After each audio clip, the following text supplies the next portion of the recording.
The legacy of the great one, Roberto Clemente, is ever present all around PNC Park. And tonight, the Pirates, like all the teams in Major League Baseball, celebrating Roberto Clemente Day. Hi, everybody, and welcome to Pirates Baseball. Along with Bob Walk, I'm Tim Neverett. Pirates taking on the Braves for the third game of a three-game set and going for the sweep tonight. But Roberto Clemente, as we see his statue here behind us, he's the guy who's honored today in baseball. Well, he really is honored today for a number of great reasons. You know, he was known in his playing days for always worrying about other people, not just teammates, but everybody around him before he worried about himself. And ironically, at the end of his short life, he was worrying about other people rather than worrying about himself. And so that legacy is still to this day honored in baseball as it should be. Pirates tonight will go for the sweep. They got great pitching from James McDonald last night. Also good hitting in the seventh inning. They finally got to Tim Hudson. Yeah, really an offensive explosion. You win games with those big innings. You got to put the crooked numbers up. They were able to do that last night. Pedro Alvarez, the big hit. He broke the ice, drove that double to deep right center field. And then Cedeno followed him up. I believe it was a triple. And then Delwyn Young, they brought in a relief pitcher to spin him around, make him hit right-handed.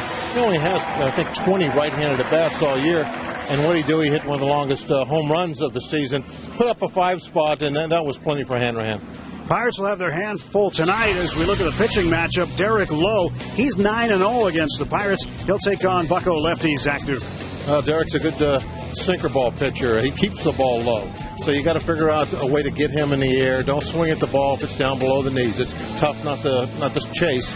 And Zach Duke, he's got to do what we've seen the last 2 days. Good starts. That's what we need from Zach. Zach Duke for the Pirates, Derek Lowe for the Braves as we count you down to the first pitch between the Braves and the Pirates. The Buccos hoping to break out the brooms against the Bravos next on FSN Pittsburgh.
.2010 Pirates Baseball on FSN Pittsburgh is brought to you by PNC, PNC for the achiever in us all by Barrel Automotive. Barrel.com. Definitely worth the click. And by your Toyota dealer, where quality, dependability, and good MPG all come standard. Toyota, moving forward. Great look at the great one, Roberto Clemente. Today is Roberto Clemente Day in Major League Baseball.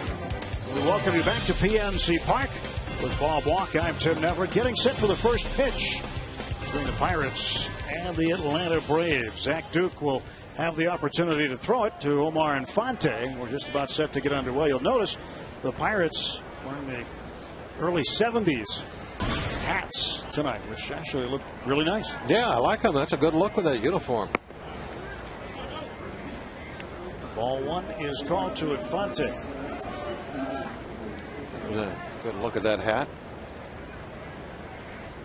Our buddy Steve Blass next door, he's going to be liking one of those hats. He wore one of those for a long time. Numbers on Infante, 339, 7 homers, 39 runs batted in. Omar batting in the leadoff spot for the 44th time this year for Atlanta. Last night had 1 hit in 3 trips. He walked once. And Zach Duke finds himself behind Infante 3-0.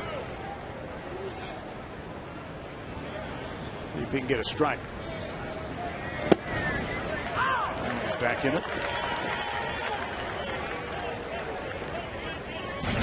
Zach's stats on the season.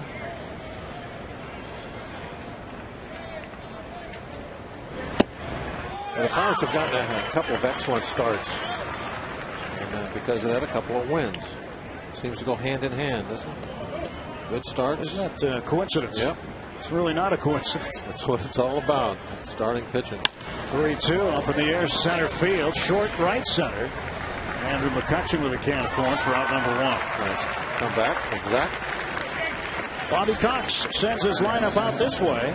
We saw Infante here. Jason Hayward batting in the second spot. Martin Prado, he's been outstanding this year. 9 for 19 against Zach Duke. He's given Zach some trouble. Derek Lee playing first base, and Brian McCann. Matt Diaz in left field. Alex Gonzalez, the shortstop. Melky Cabrera and the pitcher Derek Lowe. That is the lineup for the Braves. Fine looking rookie, Jason Hayward, who is a strong candidate for Rookie of the Year in the National League.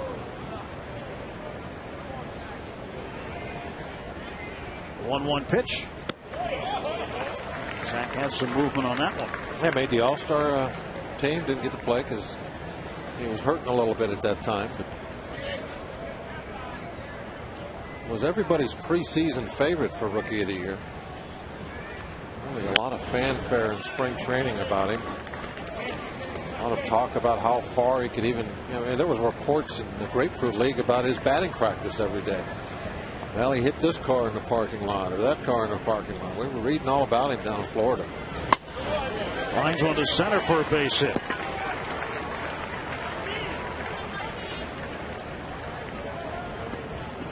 Defensively, Jose Tabata in left, McCutchen in center, and John Bowker makes a start in right field. Alvarez and Cedeno, along with Walker and Jones around the infield. Ryan Gomez catching tonight.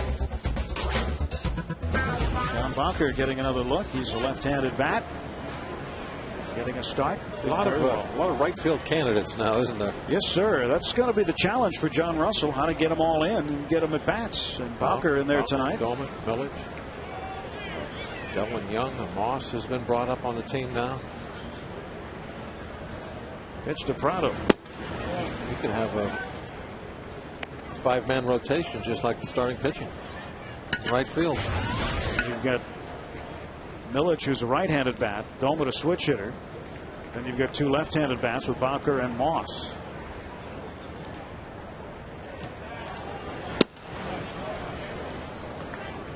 Look at the available players. Presley as well, who has been really the subject of a great story this year. Look at all the pitchers on both sides. That's a pretty full lineup card. to the left side. That will get through for a base hit. And Prado has his 10th career hit off of Zach Duke. Back-to-back singles here at the top of the first. Have runners at first and second. Martin Prado has been phenomenal this season for the Braves. Taking over for Chipper Jones. Jones out with a knee injury for the remainder of the season. Bumped into Chipper last night on the way out of the ballpark, and he's just hoping that the graft in his knee takes. Told me that he should be able to start baseball activities again sometime in November. Which doesn't sound like a guy who's going to retire. No, it doesn't sound like it if he's talking about baseball in November. Derek Lee stepping in there now. He was a part of a big moment for the Pirates last night. He was up with the bases loaded and grounded into a double play. It was in the 6th inning. Went around the horn. Pedro Alvarez started and cut the ball off in the hole between short and third. But Pedro made some great plays last night on defense, didn't he? Yeah, he did. Made one, a backhand down the chalk line. Even right there at the end of the game, he took a shot off the chest and kept it in front of him. 0-1 to Derek Lee. And that's through. And coming around third is Hayward. He'll come to the plate, and the Braves lead at 1-0.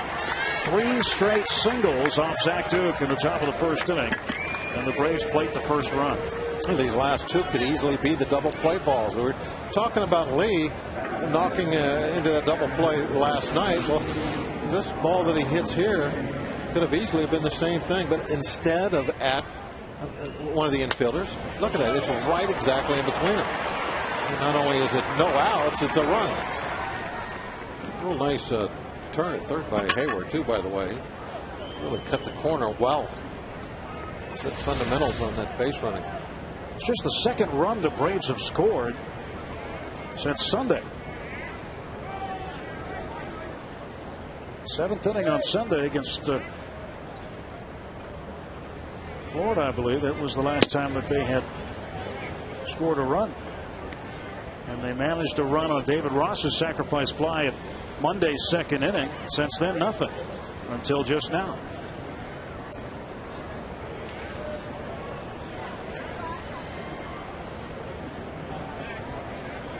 Brian McCann a little more clean shaven today than we're accustomed to seeing him.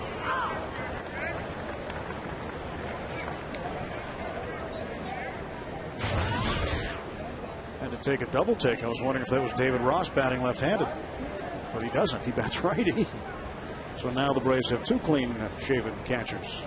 McCann wearing that beard around for a while, and Glenn McCutcheon getting up this early.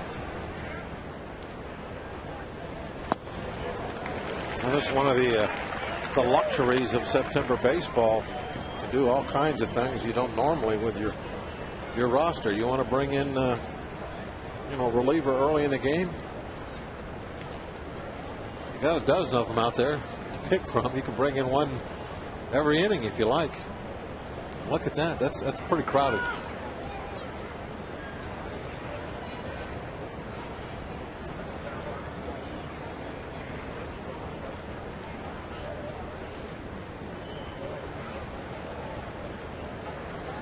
One and 2 now from Duke to McCann. Foul away.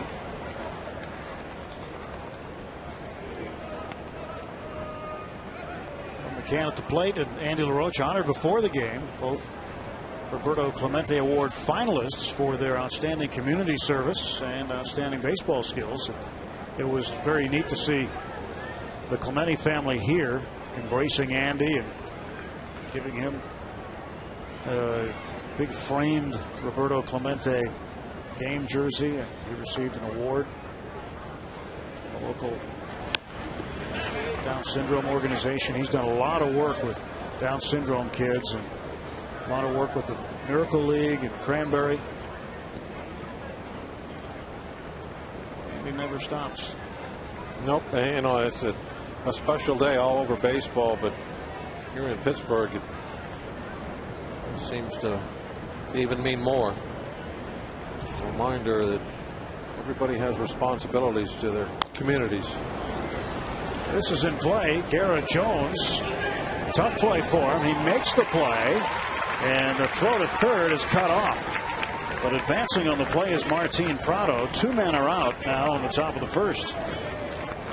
Down on the field prior to the game, Andy LaRoche, some of his buddies. And they gave him a jersey signed, and our buddy is on the back of it. And he's done a lot of work. There's the Clemente family with Andy. And you can go online to visit Chevy.com/Clemente and vote for Andy LaRoche. See if he'll be the national winner. And you can help him. Certainly, if you've been around the ball club at all, you know all the work that he does. And he brings a lot of Down syndrome kids out to the ballpark and gets them out on the field with him. Just a really good story.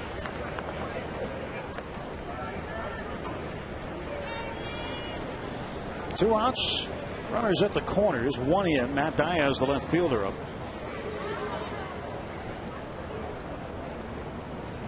Diaz, a .240 average. Talk about options. Bobby Cox has options too in the outfield. Diaz sat out last night. Melky Cabrera played left field while Rick Ankiel played center. And he's got those types of options. Bobby Cox managing his final game here at PNC Park. Well, the rules definitely changed for the last month. Major League Baseball. Play with 25 all year until you get to September. You can go up to 40. Tough for managers to try and get that matchup for their pitcher that they really want.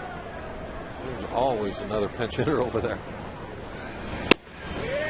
Strike 2 and 2.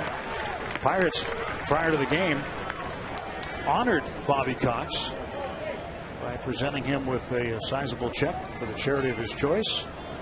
And ran a nice video up on the scoreboard. Good way to honor a Hall of Fame skipper.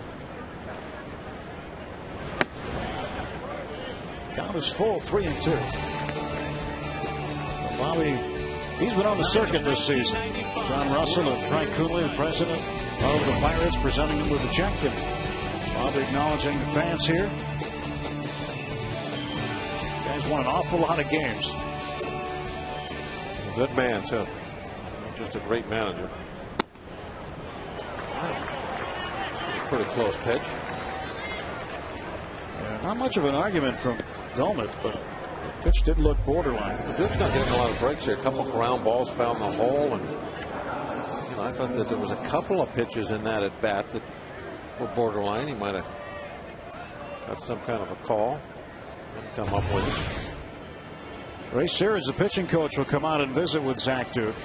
We just saw the number 28 pitches so far in the top of the first inning. Braves have the bases loaded. 1 run in already. And the 7th man in the order is up. Alex Gonzalez. Zach's got to be feeling a little pressure, too, because the 6th man in the order was up. The bullpen was already up. Yeah, when's the last time you saw a pitcher up on the bullpen with 1 out in the top of the first? And Zach had to be aware of that. Well, I've seen that a little bit, but not with the number 6 hitter. But then again, that's, you have 12 men in the bullpen that can do something like that if you're inclined to.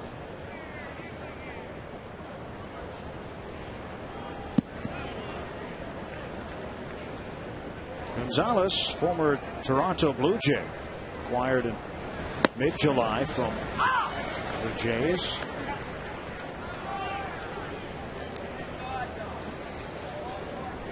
Gonzalez with 21 home runs on the season. 17 of them came with Toronto. He's got 4 with the Braves.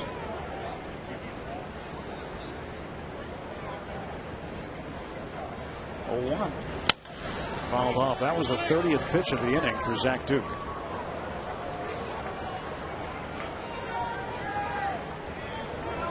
Braves have struggled against lefties. As a team, they've only hit .250 against left-handers this year. But the 3 base hits consecutively this inning has been the difference. At least in this early stage of the ball game. And this one is a bleeder, and that'll bring in 2. Prado scores. And behind him, Lee, and it's 3-0 Braves. A couple of ground ball hits, and now just a little jam shot blooper. As I said, Zach, getting any luck involved. Get that ball inside a little. Really, it's bad if he would have got it out on the end of the bat a little bit further. It would have carried. But, jammed him and it just dunked in.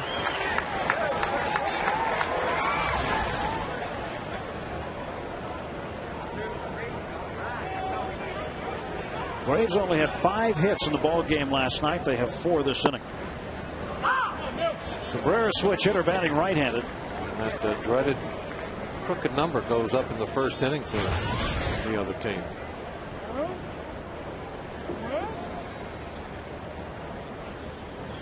Cabrera's lone hit, a double. 0-2, and Duke trying to get out of it now. Hutchin continuing to warm in the bullpen for the Pirates. He's got to be way loose by now.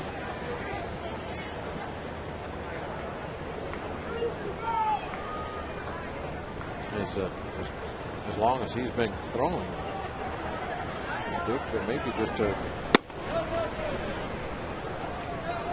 single from not getting out of the first inning.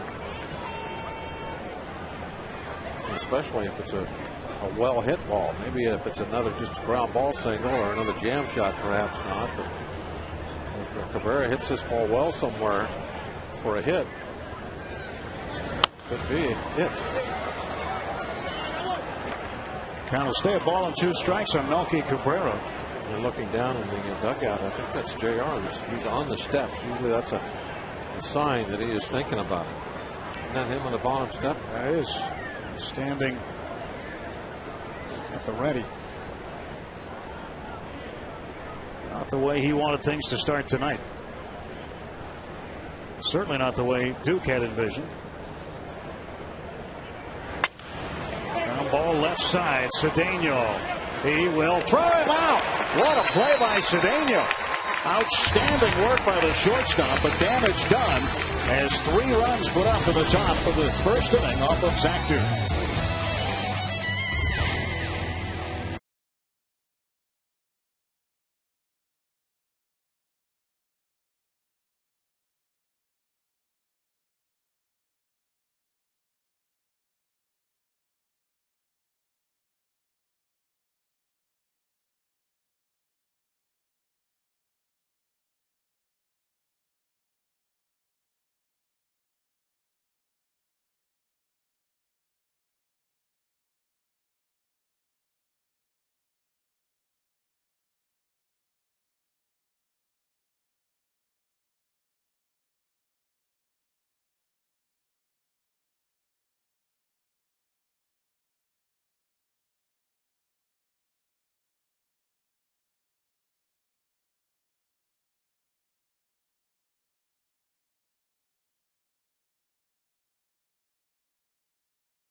Lineup looks like this.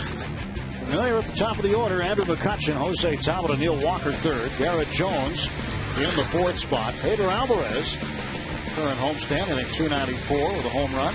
Ryan Domick, then John Bowker bats 7th. Ronnie Cedeno in the 8 hole, and Zach Duke batting 9th against right-handed pitcher Derek Lowe. And Lowe's numbers this year, been a workhorse. 28 starts. Likes to keep the ball down and get grounders. Likes to keep it low. He has 107 strikeouts. He needs 7 more to reach 1,500 for his career. Did some closing for a while. Yeah, and did a terrific job at it too when he was a closer for Boston. One of 3 pitchers. Was it 40 saves?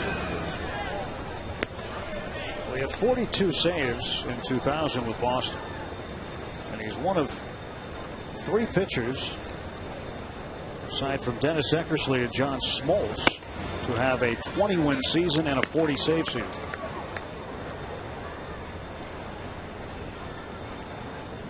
He had his 20-win season in 2002.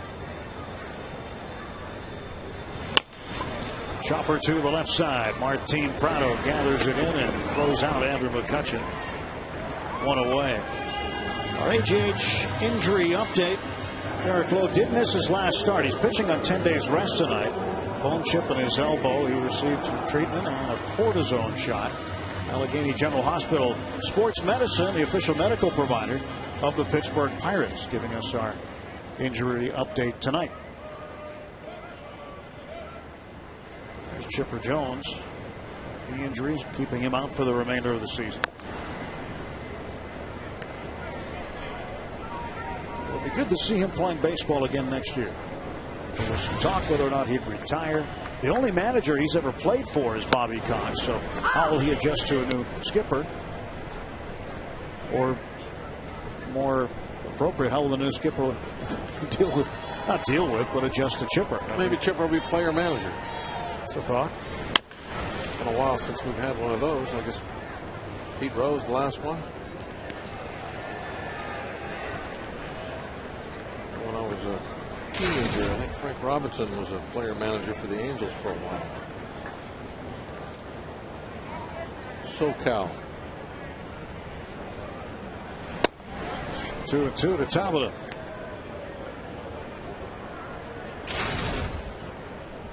Yeah, there have been a few of those, but I don't have the list here.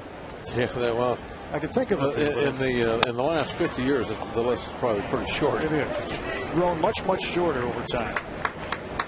It was a popular thing back in the olden days. Think of Lou Boudreau.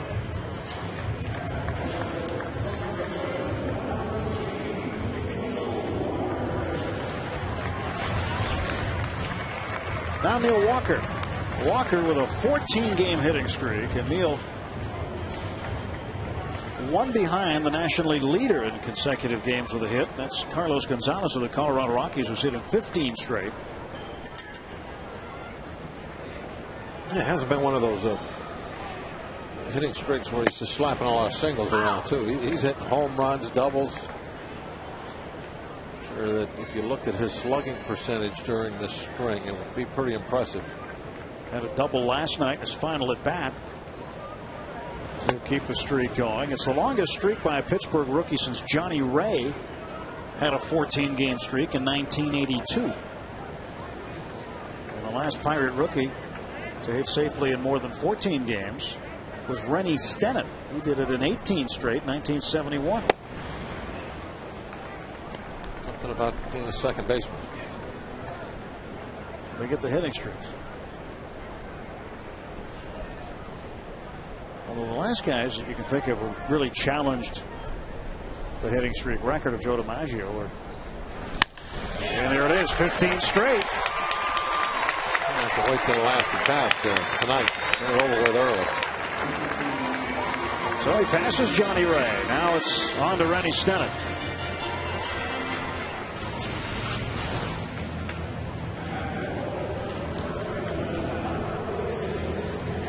Takes it right back through the middle. You can see the spin of the ball on our AGH cam that just a sinker was starting to tail down in a way that the location really wasn't as far down as I'm sure Lowe wanted it. Didn't make any difference. He still got the ground ball, but it was a hard hit almost through his legs. I was going to say, remember when George Brett was challenging Joe DiMaggio and he started getting along with the streak, and Tony Gwynn was doing it for a while as well. I guess the prevailing attitude among the players when it starts to really get up there in numbers is, okay, finally, I got that hit today. Now I can play baseball, because the pressure starts to build a little bit. Not that Neil's under any pressure here. He's just having a blast playing baseball every day. And he's been exceptional since his call-up on the 25th of May. He's probably not thinking about it too much right now. If it actually gets up around 20 games or so, that's when I would think, as a hitter, that's on your mind quite a bit, while you're sitting around before the game. Just, am I going to get another hit tonight? Is he going to go another step? Well, the longest streak this year, 21 games, and it's by a rookie, Buster Posey of San Francisco. Corey Hart, second longest hitting streak in the National League with 20 games. Posey, doesn't he have the highest rookie batting average right now? So it's to right center. And 2 men on with 2 men out. Yeah, Posey does a .328 average. Leads all rookies in batting average. But Jones with a base hit here in the bottom half of the first. Brings up Pedro Alvarez. In my mind, had I already talked about what a good job at third he did. I think he had a key hit last night. He broke the ice, knocked in the first run of the game, but stepped up there and just smashed the ball out into that 375 notch by the trip sign. And that got everything rolling for us. After that, then kind of rolled along. Ronnie stepped up there, cleared the bases with a triple. There it is last night. Just mashed that ball. Didn't get it up very high. A line drive right to the base of the wall. A little time for a celebration in between first and second. Okay, to represent the tying run. Bottom of the first, 3-0 Atlanta. 2 balls, no strikes to Pedro Alvarez. Pedro still working on the batting average at .233. 11 homers, 41 runs knocked in. He's got Walker in scoring position. Jones behind him at first. Wheel.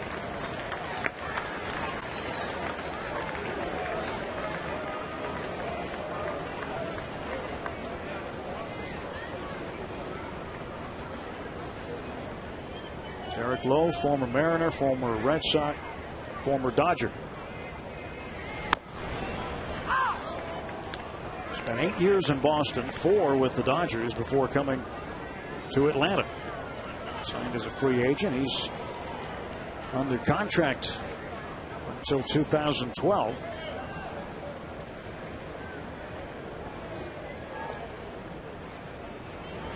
.3-1 is toward the middle. Gonzalez, a great stop. He won't have a play. Everybody's safe, and the bases are loaded. They tried to come up with a little backhand flip. Looked like he just couldn't find the handle on the ball. It'll be a little on the iffy side anyway if he was going to get anybody. I think he's shading up the middle. Henning played pretty well.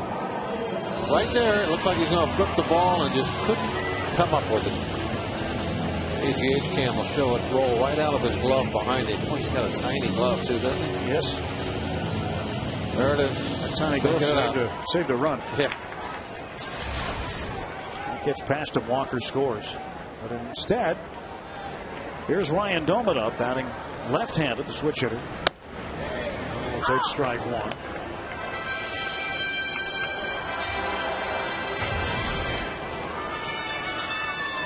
Doman has 2 grand slams in his career.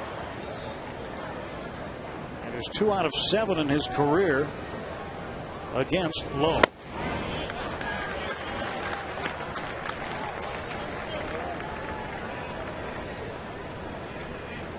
Three straight hits. The Pirates have mirrored what Atlanta did in the top half of the first.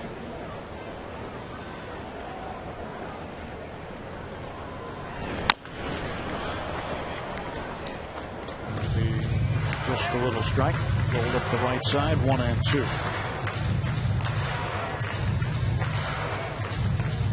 Well, you think they were happy in Philadelphia last night with what the Pirates did with the Braves? Oh, yeah. Phillies normally don't like Pirates, but last night I'm sure they were happy. Oh, look at that. That's not going to make the Brave dugout smile. Strike 3 call. Dolman goes down looking with the bases loaded. No runs on 3 hits. We'll head to the second. 3-0 Atlanta.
As a member of the Boston Red Sox, throws a no-hitter against Tampa Bay when they were still known as the Devil Rays.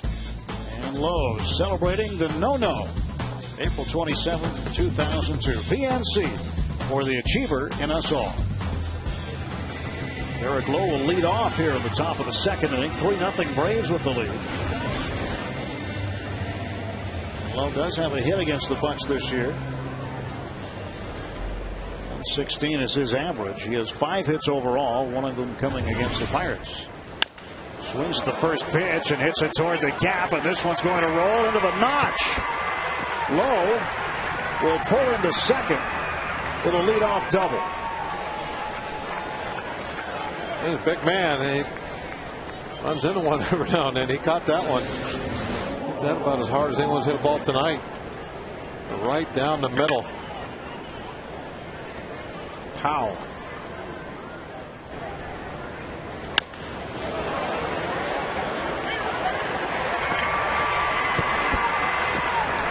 See the ball going out there into the notch. What you can't see in that shot is the bullpen is going again already. One on and nobody out. Low in scoring position. Omar Infante back up. Looks to bunt. Takes a strike. Infante flying to center his first time up to short right center. McCutchen got underneath it rather easily.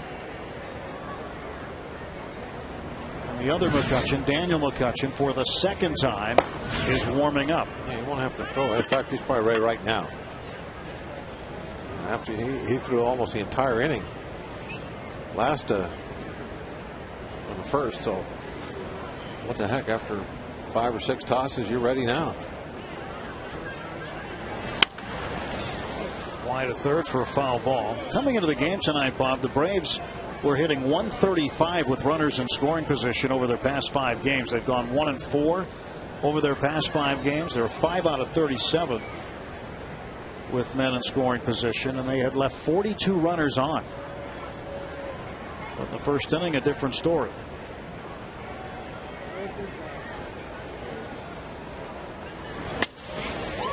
And here they go again, as Infante's got a base hit. There's that hole again. You know, that was very impressive watching Lowe. Good instincts as a base runner. That ball was hit in front of him. He actually froze. I think he even took half a step back towards second base until the ball went through. Then he went on to third. There it is. See him hop back? Wow, it's just like he's been out there before. You'll see the regular runners don't do that. We've seen it a lot this year. How many times has somebody ran on a ball in front of him and been thrown out at third? Well, it's his 20th year in professional baseball. Okay, good point. You figure something's rubbed off on him. He's been paying attention. 14 years in the big leagues. He's probably seen it once or twice. Didn't see it very often in the American League, unless he was watching his teammates, but now he gets to do it. So good base running. First and third, nobody out. Jason Hayward, 1 ball and 1 strike. And they look down on that Pirate dugout. John Russell was just on the bottom step again, and he's actually 1 step above that.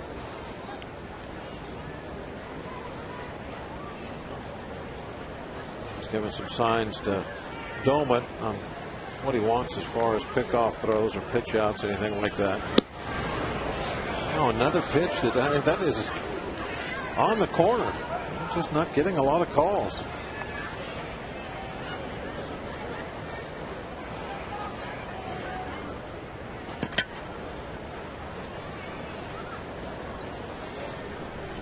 Stretch by Duke, and the 2-1. Now it's 3-1. Calling the balls and strikes, Mike Estabrook. Jim Joyce is at first base.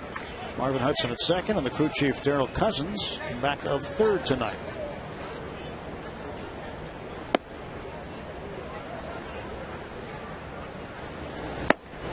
And the bases are full, and that's going to do it for Zach Duke. John Russell coming out to get him. Braves have had the bases loaded twice in 2 innings. And John Russell has seen enough. It's not Zach Duke's night. So Daniel McCutcheon will get the call as Zach Duke pitches 1 full inning. 1+ will be the line. He'll give up 3 runs on 6 hits to the moment. Book still open on him with the bases loaded. Columbia Gas 8-1-1 call to the pen has been made.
Players and coaches, along with the Clemente family, visited King Elementary School on the north side. In addition to educating these children on the values that Roberto possessed, over $10,000 in books, clothing, and recreational equipment was distributed to the students in the school. And as a result of this donation, a baseball and softball program will be formed at King Elementary, something that before would not have been possible.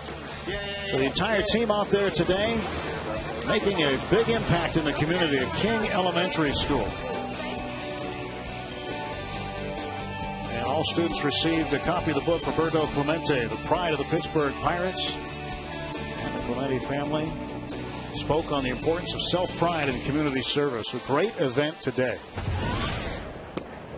3-0 Braves, bases full, top of the second, nobody out. Martin Prado takes a strike from Daniel McCutcheon.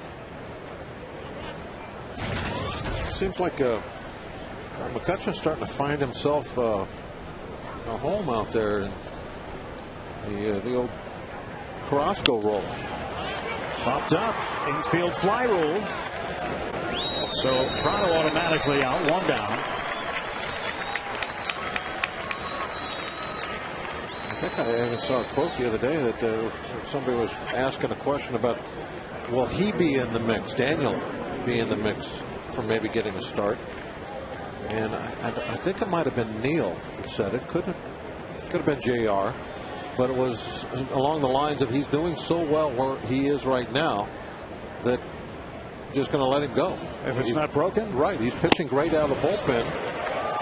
Let him stay there. Enjoy some success at this level. And pitching out of the pen.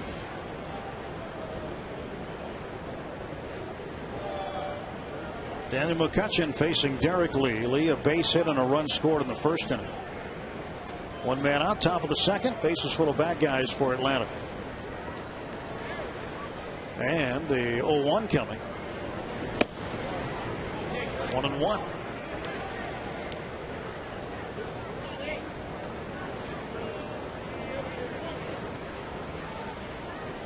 Not a good night for Zach. Book is still open on him with 3 base runners out there.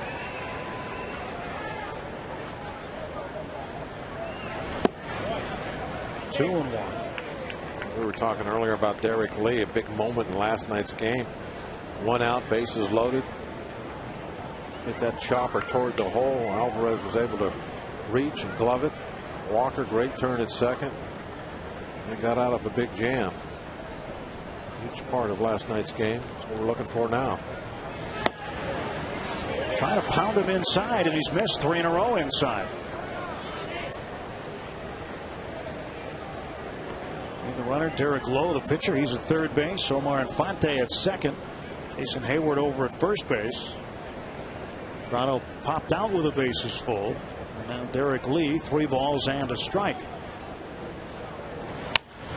Now the count full, 3-2. McCutchen has to come up with a pitch here.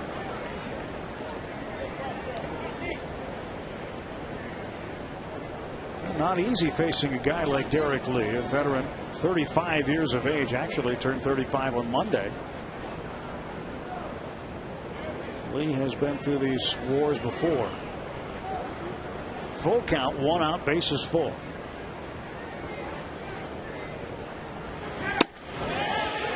Here we go. No. 4-0. That would have been a big one.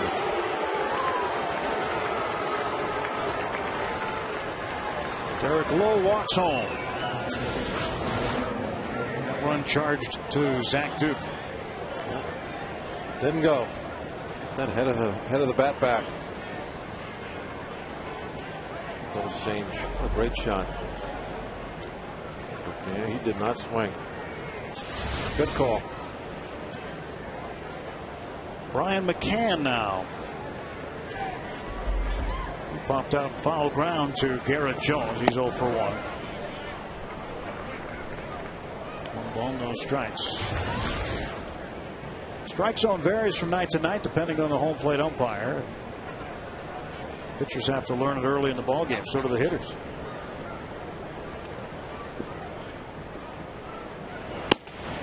And we've talked about it before, and you told me that you were more interested in who the umpires were behind the plate in a certain series than you were the pitching rotation of the other team.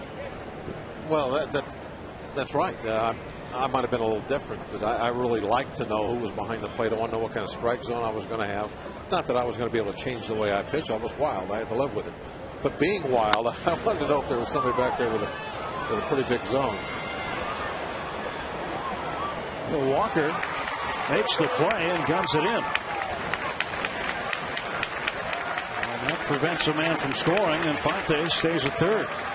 And Timmy, we've talked about this before. And, at that point in baseball, umpires really had their strike zones were very different from each other. Now they've pretty much standardized it. There's not a lot of difference from umpires to umpires. I'm sure there's still a difference, but not like there was even just say 15 years ago. Especially once they brought the the National League umpires together with the Owls, and they all became one when it all came together. Parker records the final out, and the Braves leave him full. McCutchen gets out of it, giving up just a run.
MLB.tv today to see every Pirates game live or on demand on your computer. Visit Pirates.com to order and get more details. MLB.tv. It's baseball everywhere.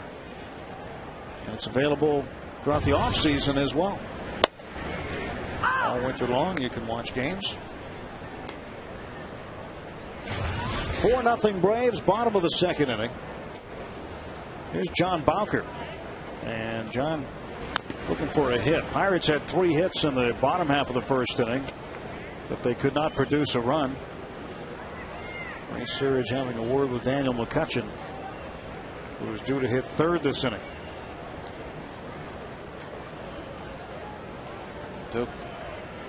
Well, that's a terrible feeling out of the game before you even got an at bat.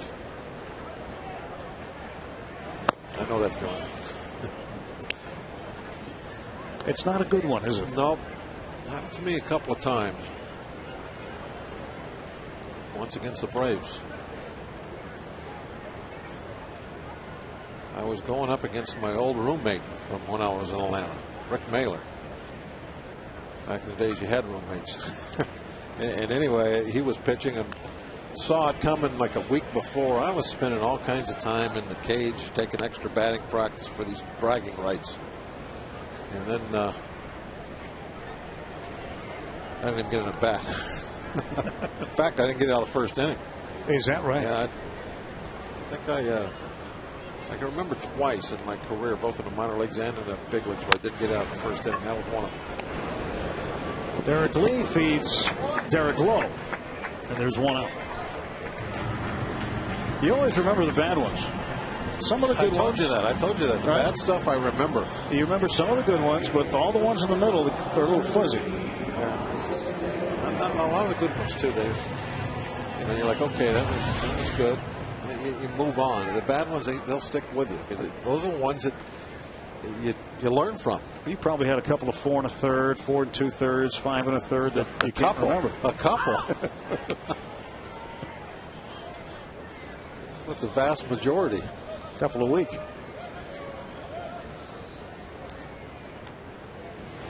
Cedeno had the big hit last night. You know what I always said? The reliever's got to eat too. That's right. So I'm the guy that gives them a chance. Hey, they're paid to work. They're not paid to watch you pitch. Give them an opportunity once in a while. 1-1, and that is low for a ball. 2-1. Cedeno in the Seventh inning. His second triple of the year, his 2-run triple. And he came around to score on Delwyn Young's pinch hit home run. And more activity in the Pirates pen. Sean Gallagher up. So this looks like it could be, as they say in the college game, a Johnny All-Staff game, where all the staff will get to work. I wonder who becomes the pitcher of record if they turn this around, get a win. It just depends on when they do it. Now there's 12 guys in the pen. Do I have that right? Yes. And only 7 innings left.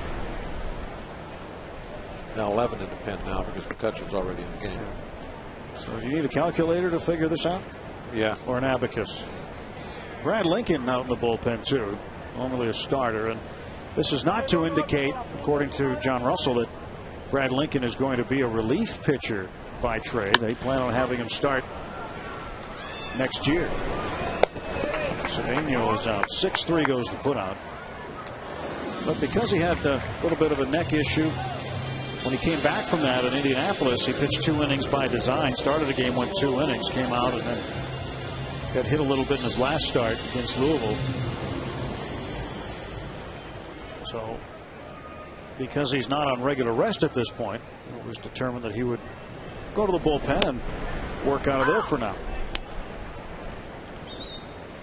I saw him yesterday. I said, hey, I missed your bat in the lineup. Guy can hit.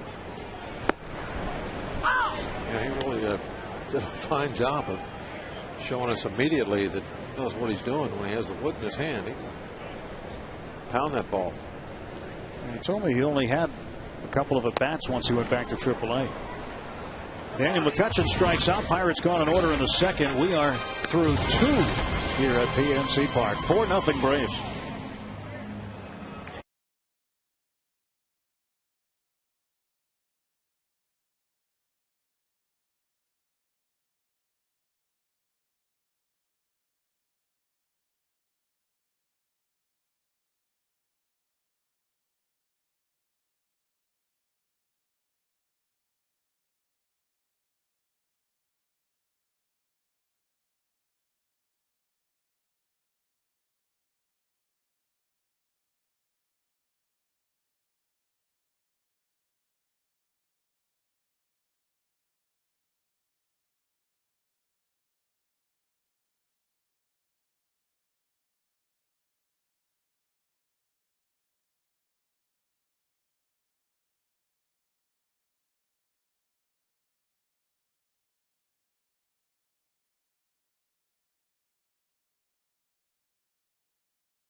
Face you recognize, Sid the Kid, Sidney Crosby. Got a pretty good stroke with the other stick, doesn't he? Yes, he does. Look at that. That's out of here. That bounced over the top, I believe. Completely out of the ballpark. Wow. How about that for Sid the Kid? Does it all. Daniel McCutcheon now starting here in the top of the 3rd inning. 4-0 Braves. I guess that's a sign that hockey season's around the corner. Yeah, it's coming up quick. Start exhibitions this month. Penguins will be right here on FSN all season long in their quest to go get the Stanley Cup again. And their new digs, not the old place. They have a Center. Fabulous new building. I haven't been in, but I hear it's the Taj Mahal of hockey barns. That is what I hear. They deserve it. Kind of like Mellon, though. It's a throwback. But I guess everybody moves on and they get their mansion. Gonzalez with a base hit. Alex Gonzalez, his second single. He's 2 for 2 as he leads off the third.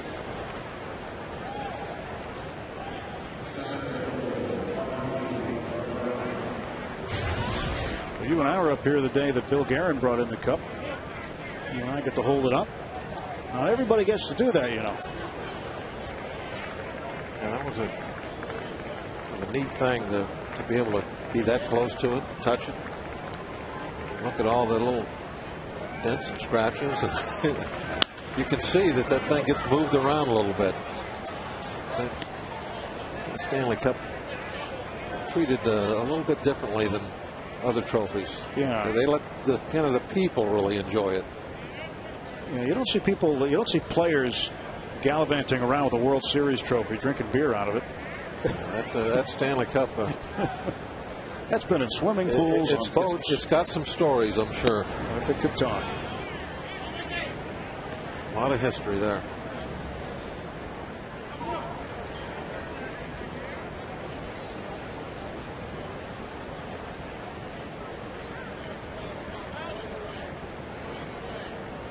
One ball, one strike against Melky Cabrera. The first, and getting back is Gonzalez. That home run Crosby hit, that did not just climb the fence. That was way out over the Clemente wall.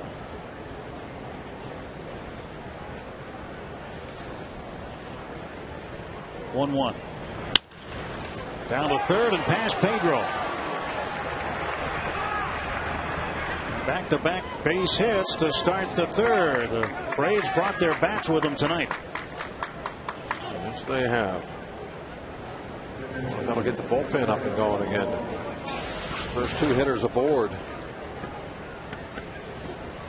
Ball sinking down and away.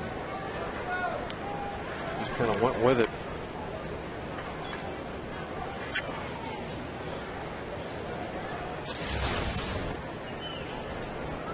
Low, even though he pounded that ball into the gap last time up, most likely he's squaring around, going to just move him up 90 feet if he can. McCutchen quickly to third. He throws it away. Had the out there too. And coming around to score is Gonzalez. It is 5-0 Atlanta. Now it's the one time where you have to think about third base is when you're behind and it's a force out, and that's the case now. You're down 4 runs. You got a force out at third, so it doesn't have to be a tag play. You just got to beat the runner with the throw, and certainly should have done that. And threw it down the line. First error of the ball game charged to Daniel McCutchen.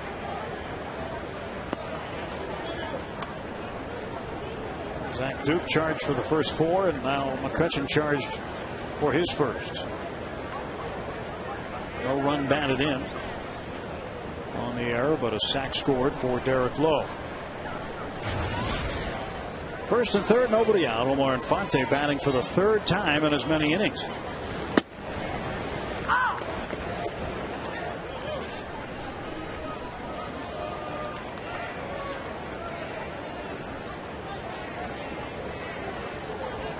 Which way's the game? He knows which way the popcorn is. That's the important thing at that age, where the popcorn is. Where the popcorn is, and she was ignoring the parrot, I think, wasn't she? The parrot over there? Not for long, yeah. Get her attention. See, the parrot's just dying for attention. I don't know if the parrot was loved enough as a kid. Weekly hit ground ball. Pedro won't have a play. And another run comes in. Melky Cabrera will score. It is now 6-0. Base hit. An RBI for Infante.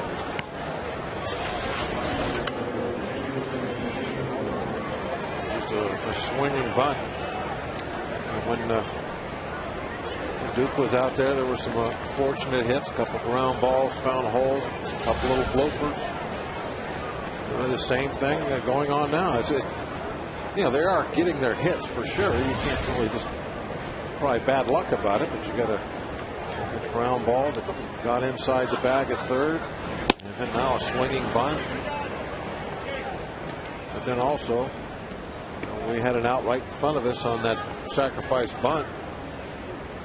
Didn't get it.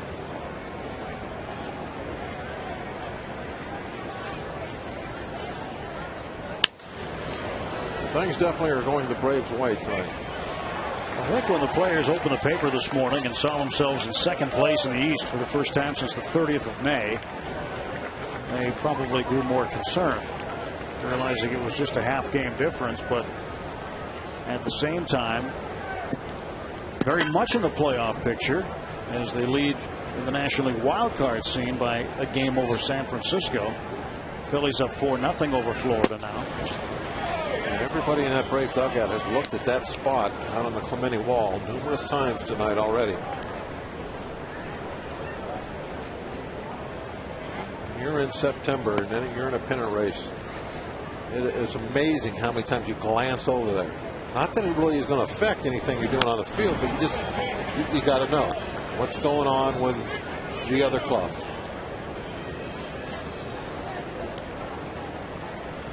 The Rockies, they play well at the end of the year, don't they? September's their month. Here they come. 5-game winning streak. They got the hottest player in all of baseball, and Carlos Gonzalez. Neil Walker just matched his hitting streak. What was it, 15 games? 3 years ago, they had that legendary run. Ground ball to first. That's in fair territory. Garrett Jones will step on the bag, and the first out of the inning is recorded. Tell me again about how many. 21 out of 22. 21 out of 22. Was that to force a tie, a playoff game? That was to force game 163. Now that is amazing. They played against San Diego. 21 out of 22 to force a playoff. That's just unheard of in baseball.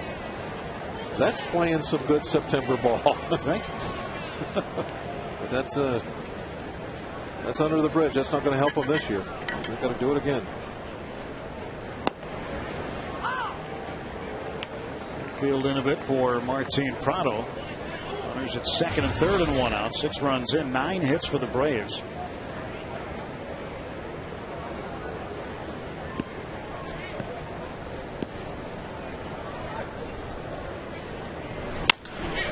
This one to left field.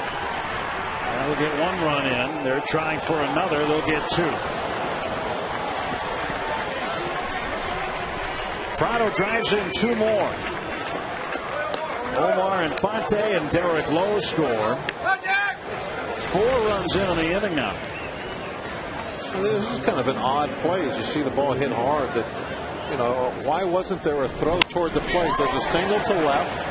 Here comes the runner. Where's the cutoff man? There's no cutoff man. There should be somebody in the middle of the infield that you throw it toward the plate and you hit. Tapia just tossed the ball into the shortstop. Who then proceeded to drop it. This is not good baseball tonight by the Pirates after playing 2 really good games in the first 2 games of this series. It was almost as though he were conceding at least one of the runs, but they took 2 on.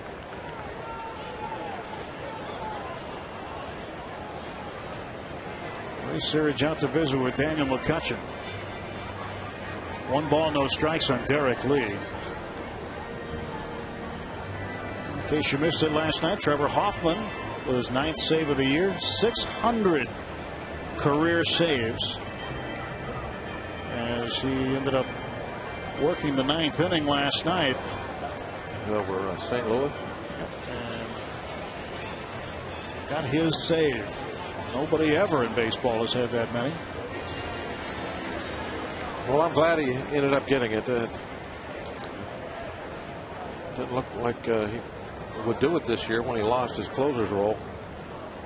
Mariano Rivera next in line. The Yankee closer, 555 saves. Yeah, he better not look behind him. Somebody's gaining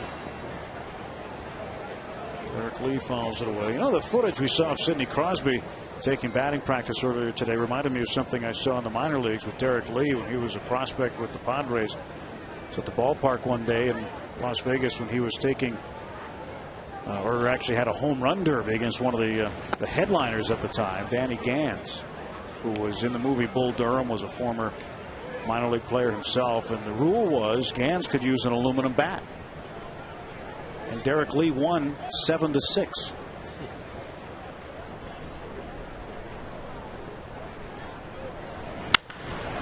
He ropes that one to left field.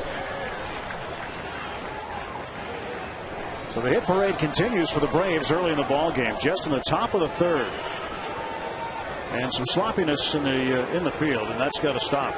And that ball just tossed in, got away, and was just rolling all over the place.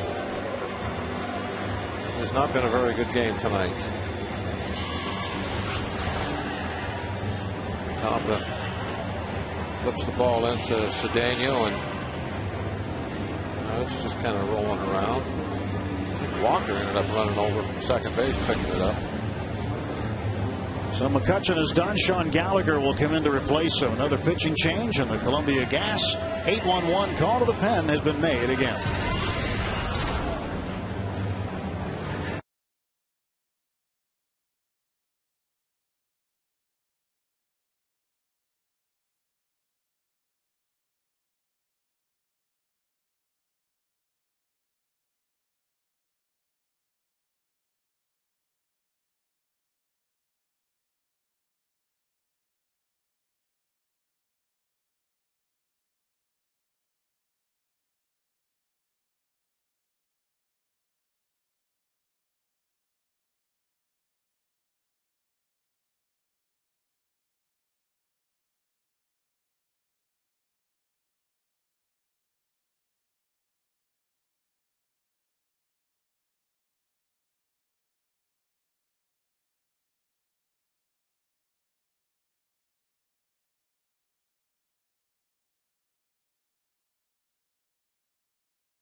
Pittsburgh is brought to you by AT&T. Rethink possible. And by Day Automotive. We're going to make your day. This day in Pirates history brought to you by Day Automotive, September 8th, 1974. The Cobra Dave Parker, a pinch hit grand slam in the 8th inning. Richie Hebner hit his 6th triple of the season and drove in 2 runs. And the Pirates beat the Expos 8-2 at Three Rivers Stadium. Thanks to our friends at Day Automotive for this day in Pirates history. Brian McCann takes the first pitch off of the arm of Sean Gallagher. Flies out to left. Somewhat of a sarcastic cheer from the crowd here. Gallagher 1 pitch and 1 out, taking over for Daniel McCutchen. They haven't had a whole lot to clap about tonight. Gallagher's numbers. First down will make his first batter efficiency a little bit better. See, he's gotten less than half of his first batters out. Diaz to the right field corner, foul ball. Not a lot of room between the foul line and the fence. That low fence in right field, but that's where the ball landed, between the fence and the chalk. It can't be much more than 3.5 feet. But it got in there. There's Manning's house. That's the office. But the blinds drawn.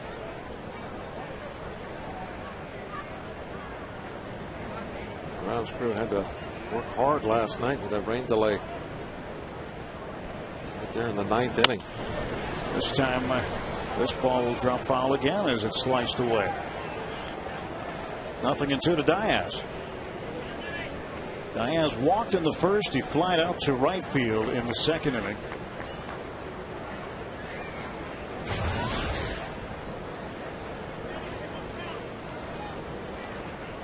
Diaz started in left field in Game 1 Monday night. Did not play last night.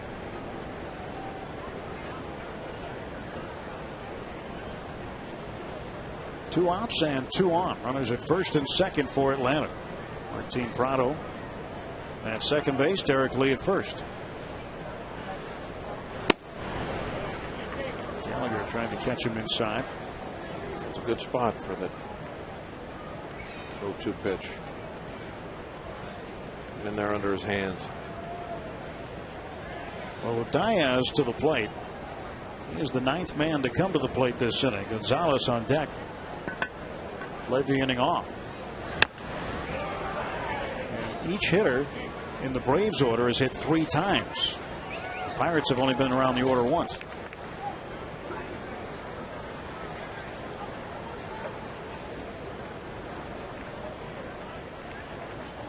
One and 2 to Diaz.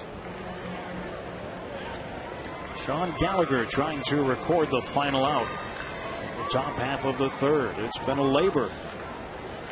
Very laborious task for the Pirates here to try to get the Braves out. Banged out 11 hits.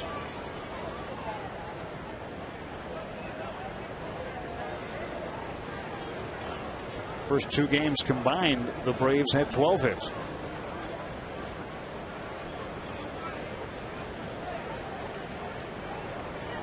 Two. And now the count full. The pitchers have thrown a bunch of them tonight. A bunch of pitches. Duke had more than 30 alone in his first inning.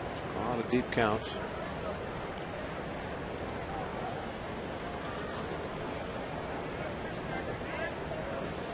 Time is called. 2 outs. Runners will be on the move. On the 3-2 pitch. As Gallagher gets his sign straight with Ryan Doman. It's toward the middle, backhanded by Walker. He makes a nice play to end the inning. 9 men come to the plate, 4 of them score. And after 2.5, it's 8-0 Atlanta.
On the Astros at 7:05, and after the game, one of America's favorite pop jam bands, OAR, will be taking the PNC Park stage for the final post-game concert of the 2010 season.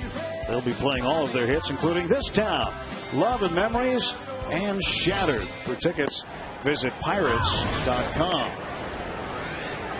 8-0 Braves, bottom of the third.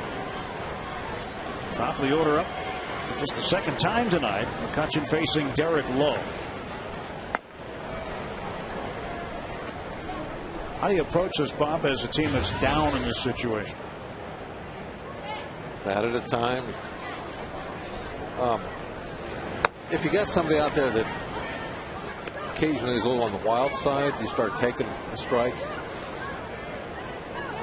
I'm not sure a veteran like Lowe, if that's going to help you much, because he's going to take advantage of the situation and start throwing a ton of strikes. So a lot of times all that means is you're going to be hitting 0-1. You know, that's no good. But traditionally, that's the first thing you try is you go up, you take a strike, see if you can get some help with some base on balls.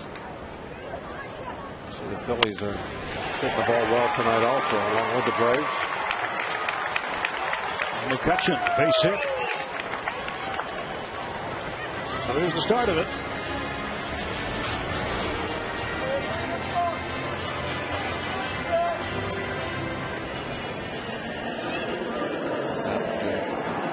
Down on that sinker and centered it up.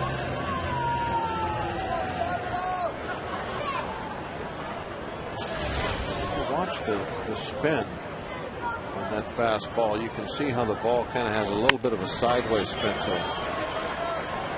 One play, that's to first, and Tabata is out to the second base safely. McCutchen. One out and one aboard for Neil Walker. Let's take a look at our Barrel Automotive League leaders stat. Neil Walker tied with Carlos Gonzalez for the longest in the National League at 15 straight. Adrian Gonzalez with the Padres with 10. Fielder, Milwaukee, and Pence of Houston with 8. It's our Barrel Automotive League leaders stat. Barrel Automotive, definitely worth the click at barrel.com.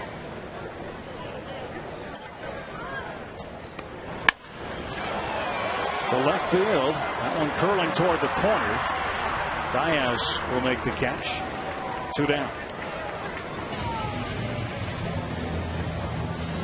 I was talking about the spin on that fastball. The reason that they call that pitch a sinker is because it has a little bit of a sideways spin instead of that true backspin. And what happens is basically gravity can have its way with the baseball and start pulling it down. When you have perfect backspin, then aerodynamically the ball wants to fly truer and straighter, and it doesn't react to that gravity pulling it down toward the ground as quickly. So the one with the backspin stays straight. A little bit of a side spin. Watch the side spin. See how the ball's a little sideways spin to it instead of perfect backspin? That's why it starts going down. And it will also move a little bit sideways too, again because of the way the ball is spinning and because baseballs have seams. You have the gravity and the aerodynamics. Like the outfielders are trained to try the best they can to have perfect backspin on their throws so that they will carry long distances. Jones hits this one pretty well to center. Melky Cabrera racing over toward left center field makes the catch. And that is the out. Through 3 full at PNC, 8-0 Braves.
one representative. It's presented annually to the player who best exemplifies baseball sportsmanship and community involvement.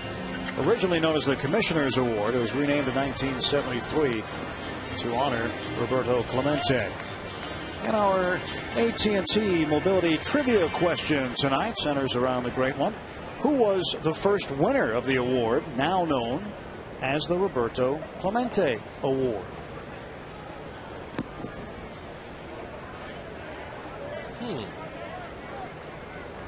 Now known. First winner of the award. But so that leads me to believe we're talking about who won the commissioner. It's all about the semantics. It's usually when they try to fool us down on the Gypsy Trailer, it's about semantics. The first winner of the commissioners.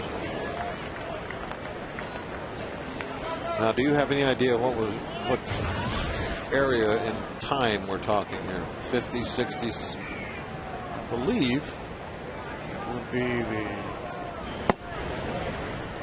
I want to say the 50s. Okay. Not 100% sure. But I know in 1973 that was the first the actual Roberto Clemente Award. But the question is now known as. I'm going to have to go back before that.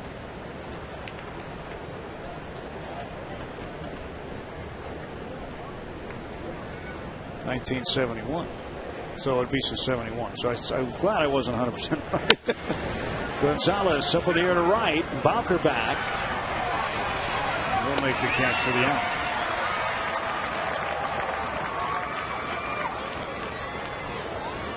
I'm going to say Roberto Clemente. 1971.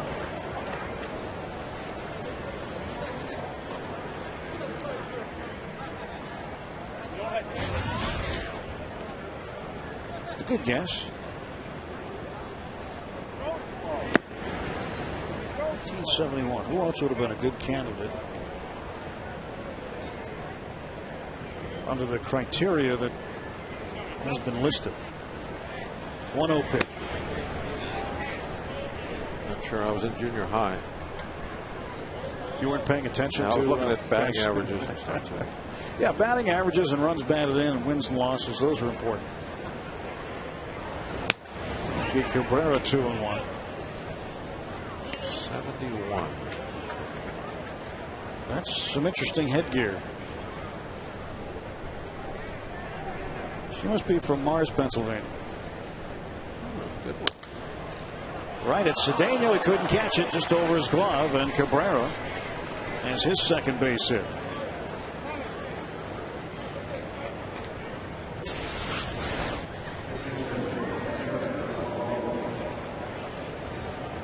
Got a piece of it. See, it just changed direction.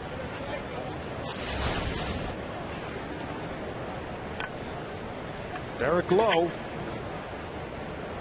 back up there again. Third baseman Alvarez in on the grass at third. One out. A runner at first base. An 8-run lead here. Lowe not squaring around to move the runner over.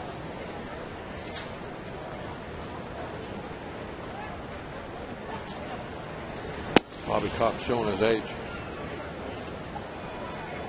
Doesn't bunt with the 8-run lead. Back when he was just getting started into a game of baseball, things like that would cause a problem, we'll say. There would be repercussions for bunting with an 8-run lead back in his day. 2-1 to Lowe. But if somebody sacrifices nowadays, it's not really. It's this early in a ball game. It's not really frowned upon by most people. 25 seasons with the Braves. 2,492 wins, fourth most all time, and he's got a lot of ejections, 157 of them.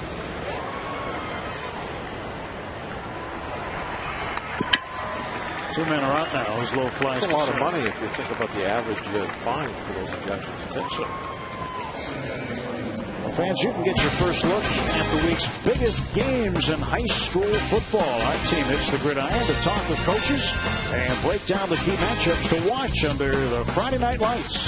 Join us for Trib Total Media High School Edition tomorrow at 6:30 right here on FSN. The week is getting later. It means the lights be coming on.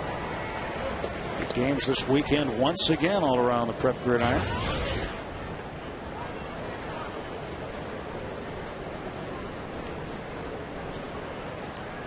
Omar Infante, 0-1. Pitch fouled away. 0-2 the count.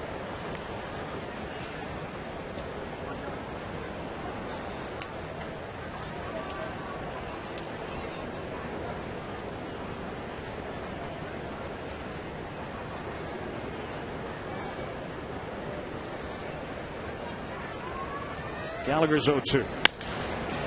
Struck real well to left center field indeed. And Tabata runs it down in the north side notch. Nothing across for the Braves. One left. 3.5 innings gone by, and it's an 8-0 Atlanta lead. And Jose Tabata showing good speed to get to that baseball off the bat of Infante.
Bottom of the fourth at PNC Park.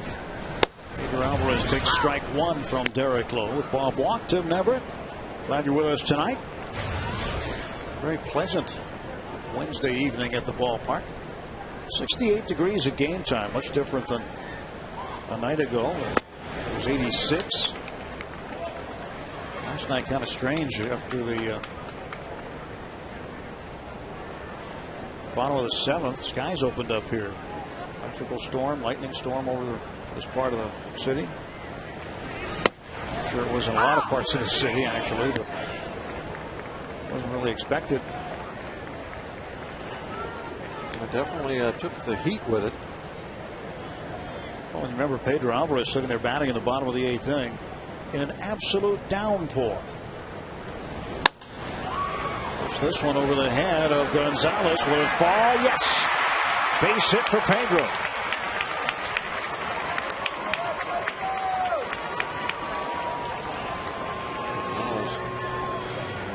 Really gave it a heck of an effort. He's all right. Off the end of the bat, one of those sinkers going down and away. Gonzalez definitely committed to this. He wasn't worried about the footsteps coming behind him. In that case, I guess since his back was to the infield, footsteps in front of him.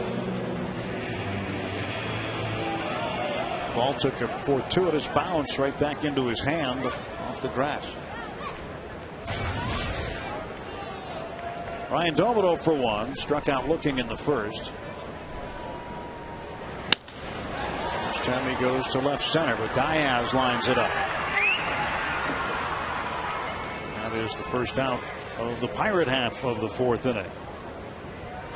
It is Roberto Clemente Day all around Major League Baseball, and we take a look at the trivia answer. Our AT&T Mobility Trivia question: who was the first winner of the award, now known as the Roberto Clemente Award? Say Hey Kid, maybe? Willie Mays, 1971. That was a great guess. Good job. Well, thank you, Paul. How did you get that one? You know, sometimes things just come to me. Yeah, I see that. Right out of the blue.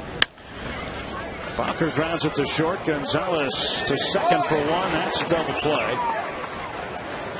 A twin kill for the Braves. And Derek Lowe gets out of the inning. On to the fifth.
Diamondbacks Friday, September 17th at 7:05, and all fans receive a Roberto Clemente bronze bust, courtesy of Pirates.com.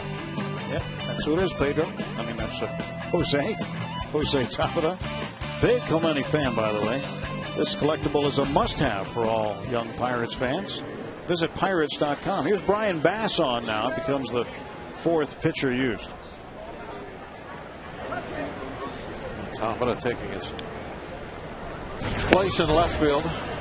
As big a fan as he is, as you look at Bass's numbers, he would probably like to be a right fielder, but we need his athleticism in left field in this ballpark.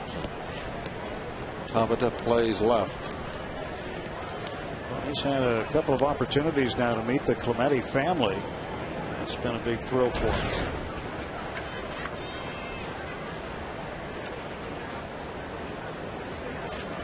So Brian Bass was in the big leagues for a short time with the Pirates. Spent the majority of the season in Indianapolis. Getting a chance to face the J-Hay kid, Jason Hayward.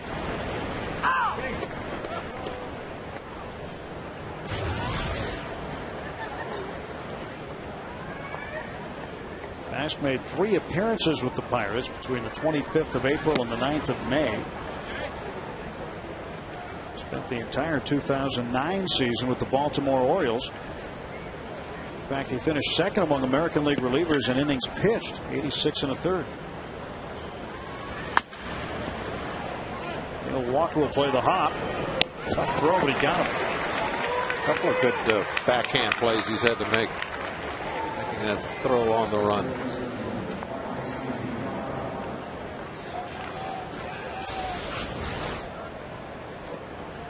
Has done an excellent job moving over to second base. I don't think there's anything that you could ask him to do more with that glove of his. Doing a new position and doing it in the major leagues.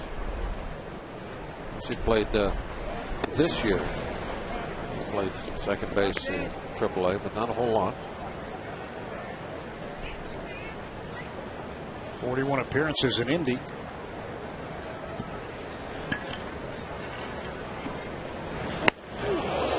That had to hurt. Didn't sound good. Team Prado got plunked. He's got an elbow pad. I think that's why it made that sound. The sound was like it hit a glove or something, but it's that pad. Yep, got right on top of it. Good thing he had it on. That one would have really hurt.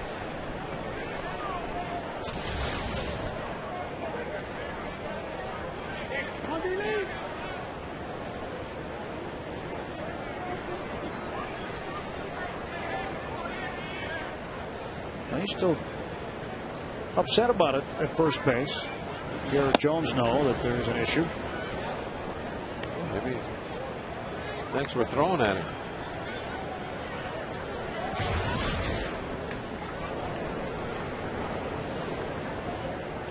I think Garrett Jones is telling him, you got an 8-0 lead. Why don't you run the bases?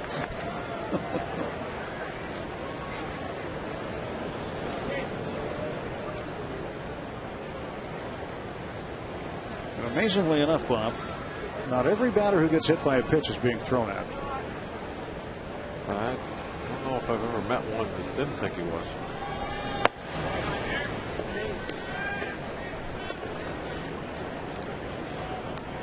I just got a good piece of information from John Wayner.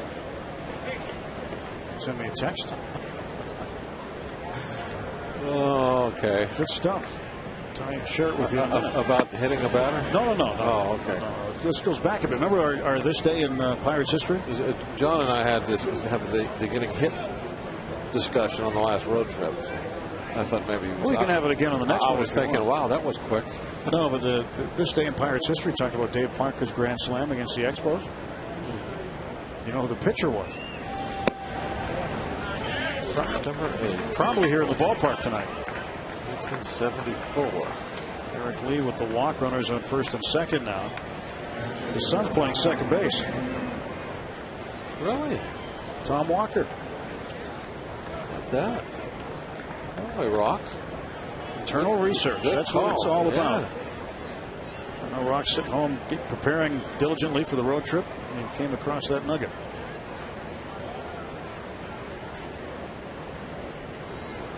Thank you, John. John will be back with us on Friday in Cincinnati.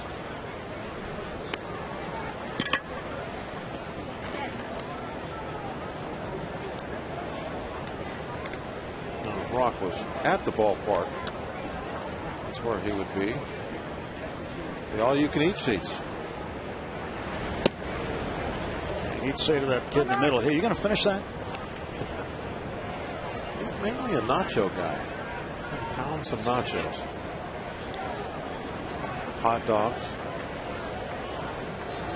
Ray Searage will make another visit to the mound to talk to Brian Bass, who's behind McCann here, 2 balls, no strikes. So they've got some pretty good ballpark food there. Good ballpark food all around this place. Well, it's that time of year again. And the big games are right here on FSN. McDonald's High School football kicks off tomorrow. An early season matchup at the Pit when the Beaver Falls Tigers head to Aliquippa to take on the Quips. Showdown between AA rivals. Beaver Falls, Aliquippa tomorrow at 7 on FSN. This is big.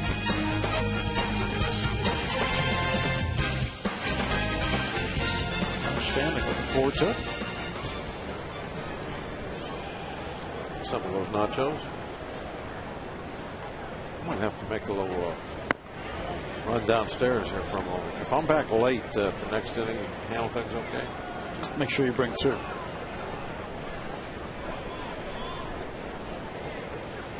Got Kiefer Sutherland right there. Yeah. It's his double. Hour 8. Well, maybe not. So McCann walks, and the bases are full without the benefit of a hit. Prado down to third. Lee walked, and now McCann walks. And Brian Bass, 11 balls, 3 strikes. Yeah, not a good ratio. Will just about never work out.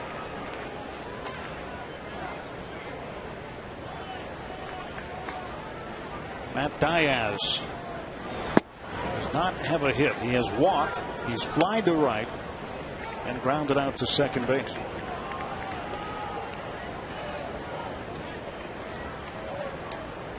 Twelve balls, 3 strikes. Well, Prado still thinks he was being thrown at.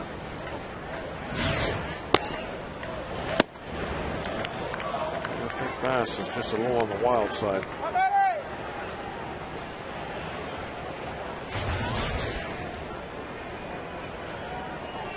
So Diaz, 2 balls, no strikes. Brian Bass trying to find a strike here. Bases full of Braves.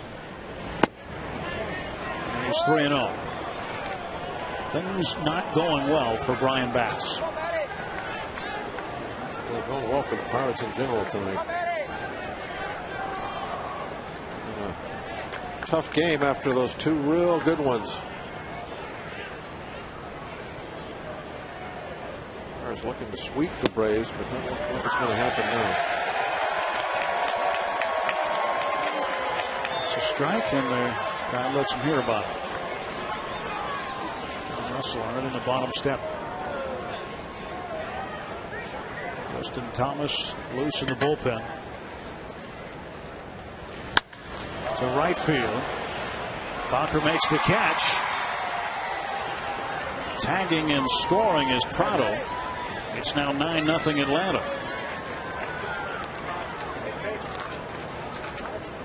Sacrifice fly, a run batted in for Matt Diaz, his 29th RBI.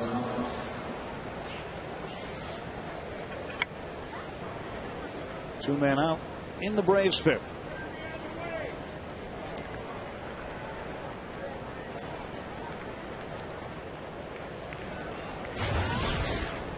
Alex Gonzalez, pair of hits, a run batted in.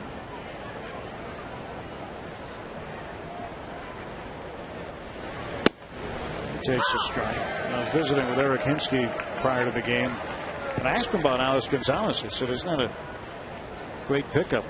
Look at that, an identical score in Philadelphia, Florida." He said that has been an outstanding pickup, and the Braves players have been really impressed with Gonzalez's ability to play shortstop. The way that he plays, I said, "Yeah, but he can hit." He said he's a good combination of solid hitter and good fielding shortstop. Certainly his skills have not gone unnoticed among his teammates.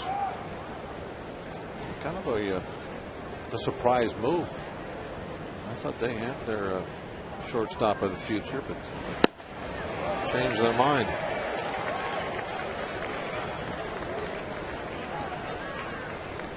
And it worked out.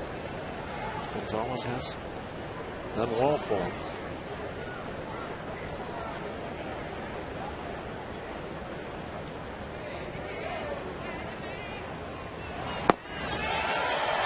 Bass strikes him out. 1 run comes in. No hits. And a couple left. 9-0 Braves.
AAA in the Eastern League. Altoona trailing Harrisburg in game 1 of the best of 5 series.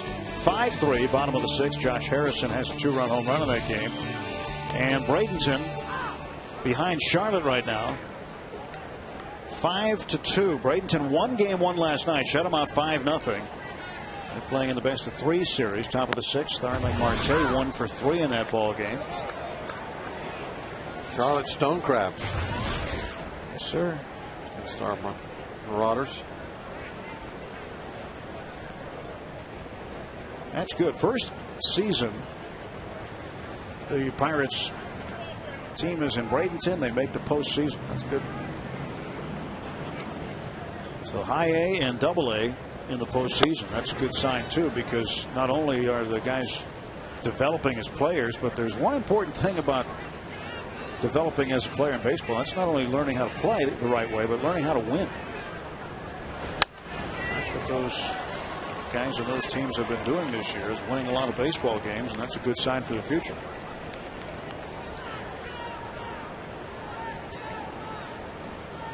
One and 2 to Cedeno. Brownie grounded out to Gonzalez at short in the 2nd inning.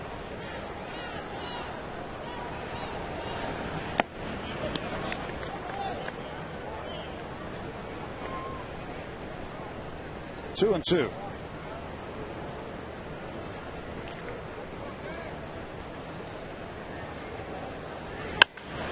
Again, a ground ball to short. Gonzalez plays it on to first, and Cedeno is gone.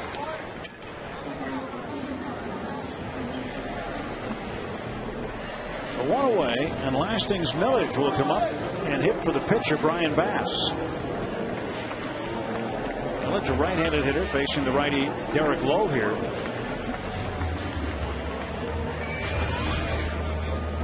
You wonder where this game kind of out of hand, 9-0. We'll see some of the new call-ups before the night's over. Well, John Russell has indicated there will be perhaps few opportunities for them, but we'll see. Yeah.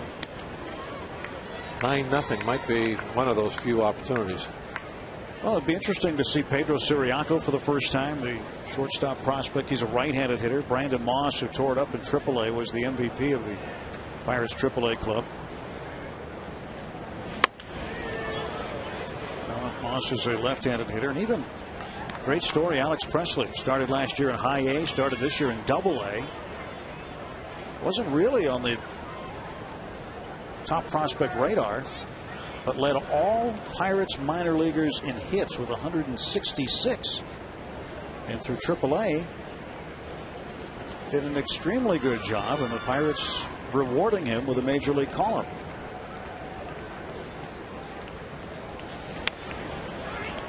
Still 2 strikes on Lasting's Millage.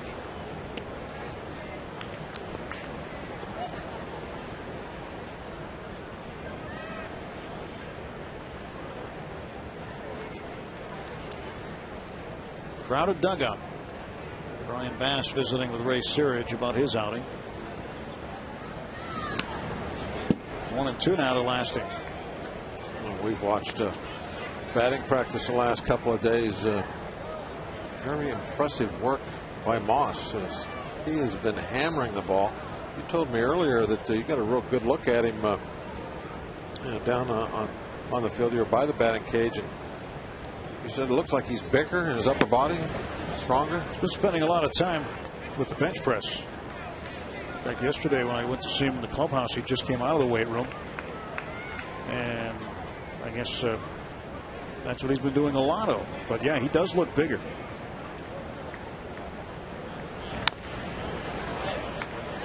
Yesterday I saw him launching some balls that we would be talking about for a long time if he hit him during the game. There was one that hit right at the very top of that right field foul pole. Would have probably went over the Pirate charity sign if it hadn't hit the pole. He definitely looked strong. Millage, a base hit. One out single for Lasting's Millage.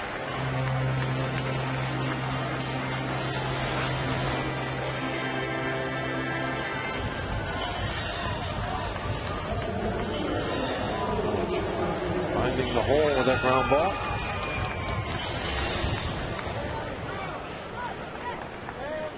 Just one out. Be nice if we could have a little bit of a breakthrough, get something on the board.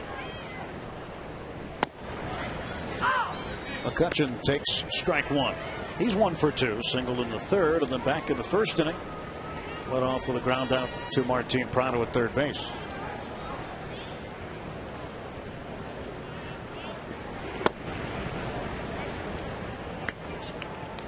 One ball and 1 strike. Yeah, talking about Moss, he was ready to go back to Georgia. He had already thought about the places he was going deer hunting very soon. He didn't believe his AAA manager Frank Kremlis when he told him he was coming to the big leagues after their finale on Sunday. You're taking off that 40-man roster, you kind of have that attitude. Things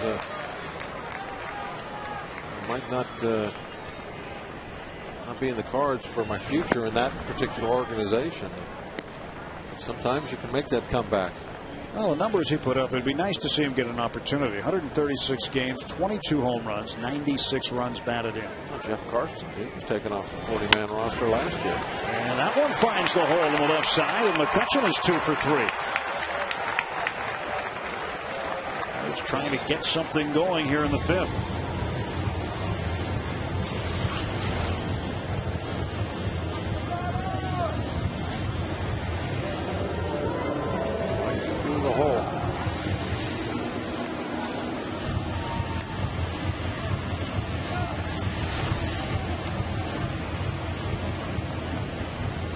Jose Tabata looking for a hit. He's 0 for 2, a pair of groundouts. Although he's thrown 75 pitches at this point, 4 1/3 innings. Not a ridiculous amount, but still that's up there a little bit. And with all of the bullpen that they have, I could see them making a move after this inning is over. Once he gets through the 5th, he qualifies for the win. And he hasn't been pitching well in his last couple of games. Only went 3 innings in the last one. He's had the bone chip issue and missed his last start. Exactly. So I'd be running out of gas here. Tabata to center field. Here comes Millage around to score, and the Pirates are on the board.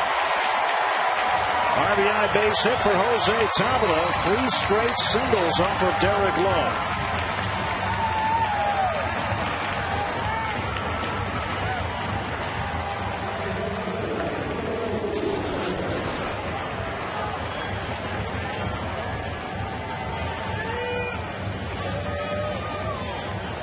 Made the complete circle, didn't he? You don't see that very often.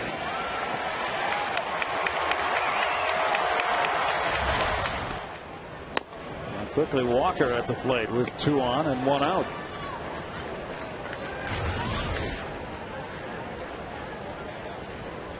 That was some swing he put on that ball. Yeah, apparently. Trying to screw himself right to the ground. Walker to first base. Low there to cover. Pirates move up to second and third. Pirates on the board. Safe Auto Insurance reminds you you're safe at home with Safe Auto.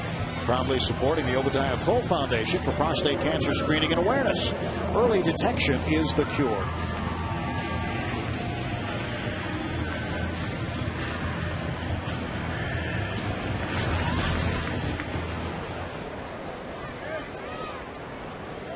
Garrett Jones with 2 on and 2 out. 9-1 ball game. And Jones with the right swing here could make it a little closer. Yeah, just a single would be a big help. If we have any thoughts of getting back in this ball game, I think you got to have these 2. Got to get a single, make it 9-3. Just don't have that many opportunities when you're down this far. You got to cash them all in. And you get the right tandem on base right now. Plenty of speed. McCutcheon at third and Talbot at second base. That's half the relay team.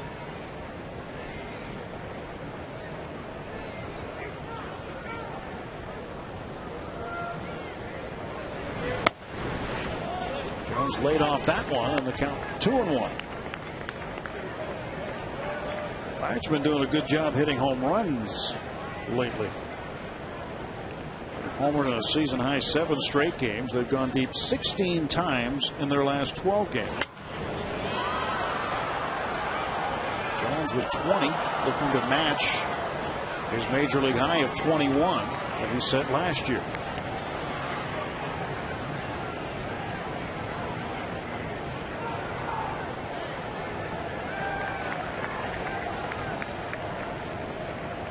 Two balls, 2 strikes to Garrett Jones.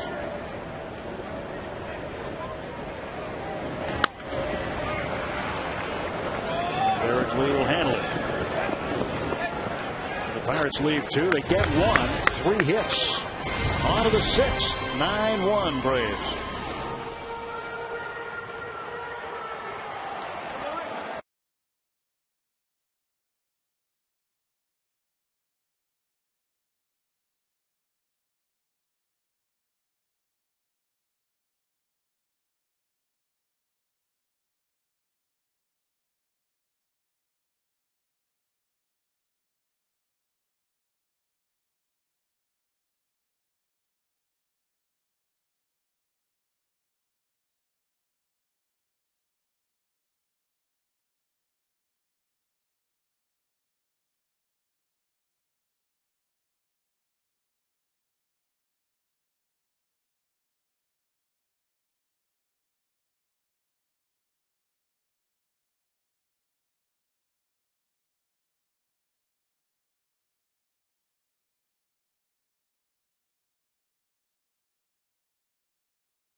Line freeze cam. Look at that line drive.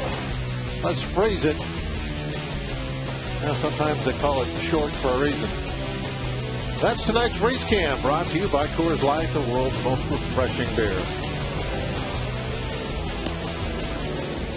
Left-hander Justin Thomas will take the hill for the Pirates now, the top of the 6th inning. Now that's a nice looking first batter efficiency, 88%. You'll take that every time you go to the bullpen.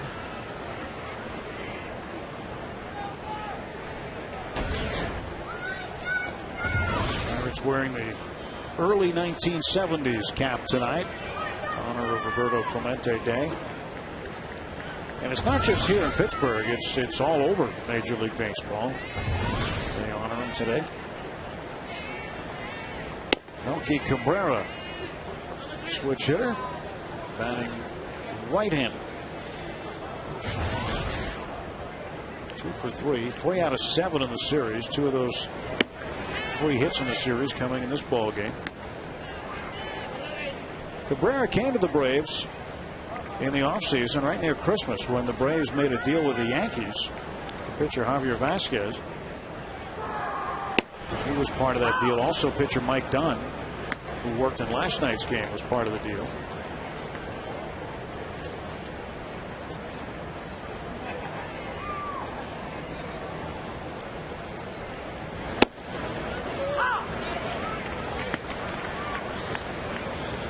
Count even now to Cabrera.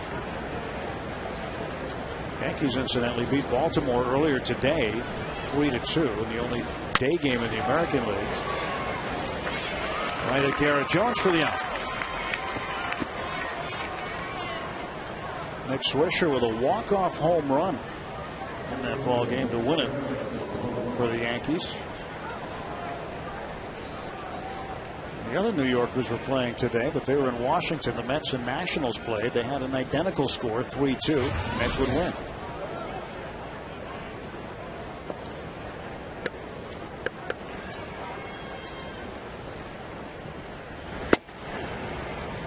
Derek Lowe doubled his first plate appearance tonight.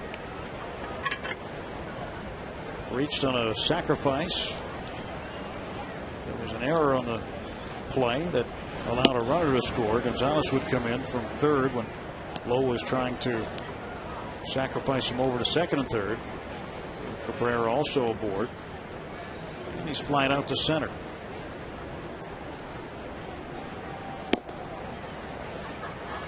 Justin Thomas behind the pitcher, 3-0. Travel day tomorrow for the Bucs. Then it's on to Cincinnati for 3 to take on the Reds. And they'll meet those Mets in New York for the first time this year. It's a 4-gamer. Yes, I was wrong about Lowe. I thought with that ejection in the elbow and some of the trouble he was having to get him out of there with this lead. Looked like it. Let him hit. We look at the road ahead, brought to you by your Western Pennsylvania Toyota dealers. Toyota moving forward. Paul Mahal will face Homer Bailey on Friday at Great American Ballpark. Saturday, Charlie Morton against Aaron Harang and Brian Burris and Johnny Cueto. Sunday afternoon. Coverage begins with the Trip Total Media Pirates pregame show. Those times listed. Last visit to Cincinnati this year. Reds leading Colorado in the bottom of the second right now, 1-0 in Denver. Carlos Gonzalez has not extended his hitting streak past 15 yet. He struck out his first time up tonight.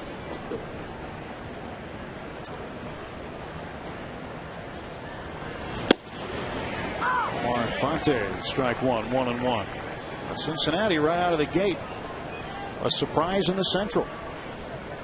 Their lead over the St. Louis Cardinals is 6 games. To right field, John Bacher is going to have to hustle. He won't get it. Drops into the Bermuda Triangle, and a base hit for Infante, his third of the night.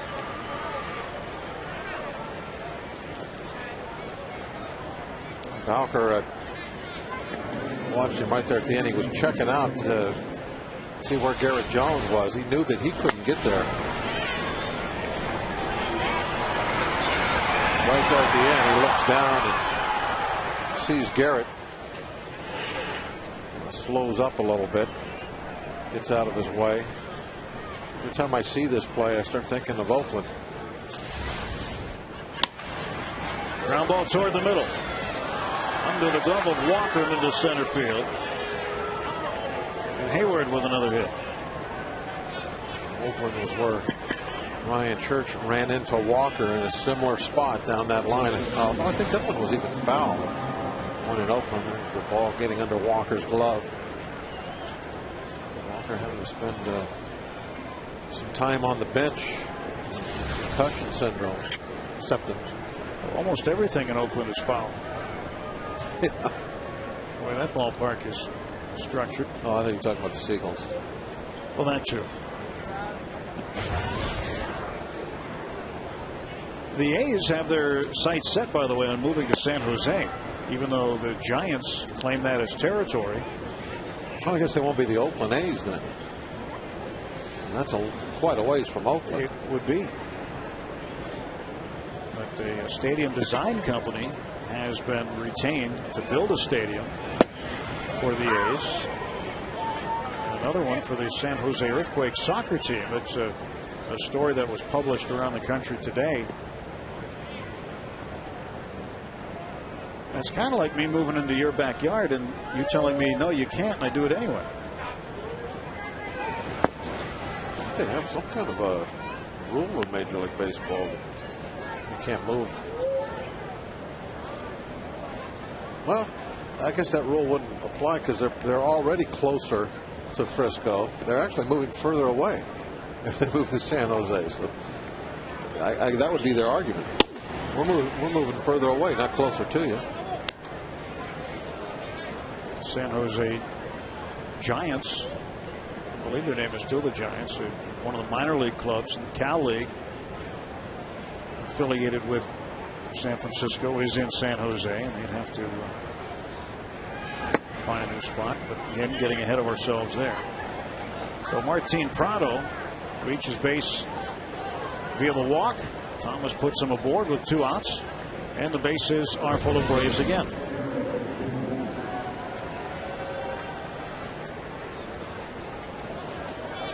Fonte down to third, Hayward over to second base. Prado at first, and the batter's Derek Lee.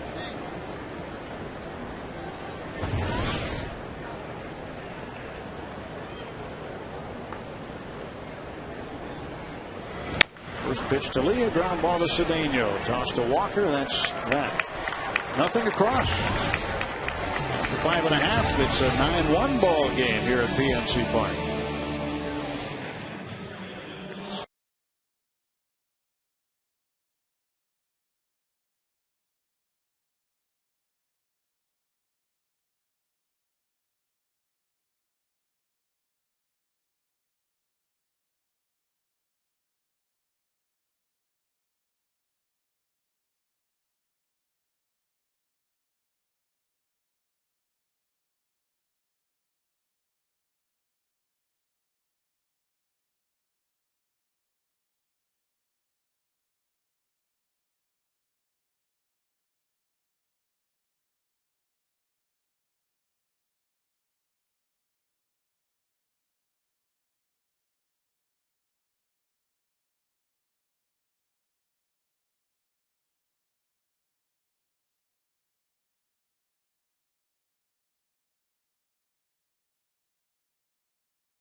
Great sights from the AGH cam. Freddie Freeman, the 21-year-old, now at first base for the Atlanta Braves. Brooks Conrad, the switch hitter, is at second base, replacing Omar Infante.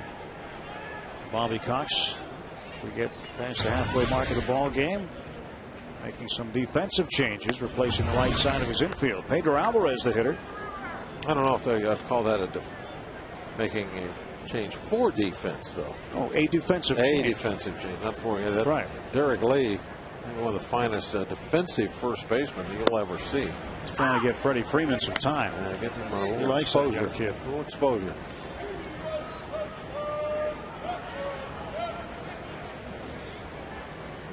Just turned 21 not too long ago. Wow. He is a youngster. Got number 5 on his back. They must like him. I would say so. Bobby Cox is still going to be part of the Atlanta organization. He's retiring from field manager, but I think he's still going to be in an advisor type role. He should be. Let me correct myself on his age. He's almost 21. I was off by a few days. Not Bobby. We're talking about Freddie. Ground ball to Brooks Conrad. He'll throw to Freddie Freeman, and Alvarez is out. Pedro now 2 for 3. But he's going to be 21 on the 12th. 4 more days, he'll be 21. So he's just 20 right now. Second round pick, 2007. And Bob, is it making you feel a little old when you start seeing guys born in 1989 playing in the big leagues? Yeah, it definitely is. I've kind of come to the realization though, when I started seeing nobody out there that I played with or against, then it really started setting in, and that's pretty much happened. So it doesn't faze me anymore. I'm trying to think the other day, Tim Wakefield. That was the only name I could come up with. Anybody that might still be out there.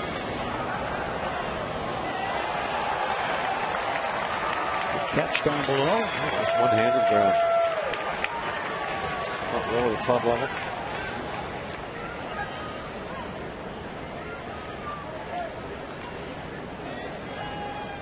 Braves uniform. Yeah, really had to be helped out by the Pirates fans around. It's their night. Solidly struck to second. Conrad bobbled, but recovered and throws out Doman. Derek Lowe using the sinker, still getting ground balls. And still out there. He's pushing up toward 100 pitches. Phils will put another one up. It's like the Braves and the Phils are having a little game of themselves tonight. Brian Howard, his 28th home run for Philadelphia. Half game separating the two teams. If things stay the way they are, it'll still be a half game in favor of Philly.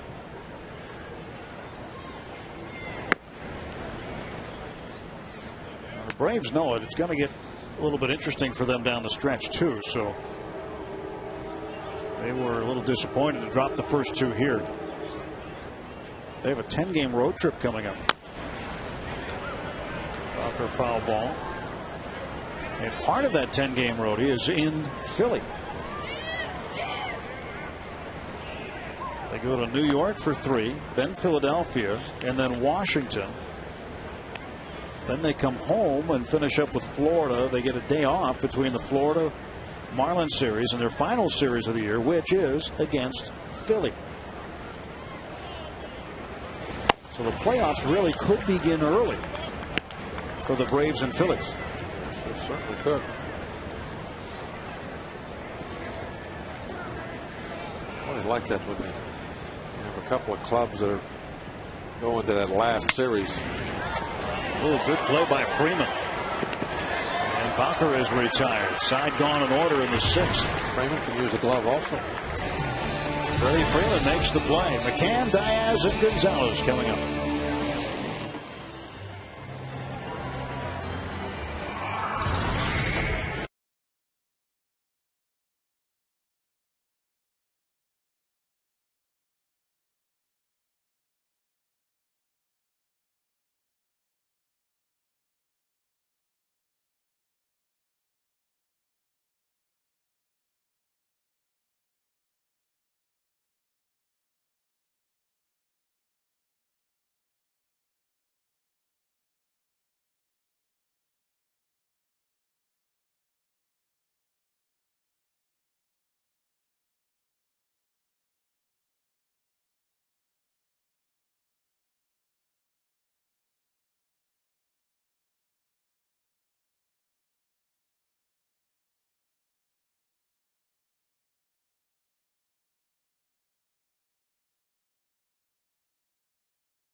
2010 Pirates Baseball on FSN Pittsburgh is brought to you by Meadows Racetrack and Casino.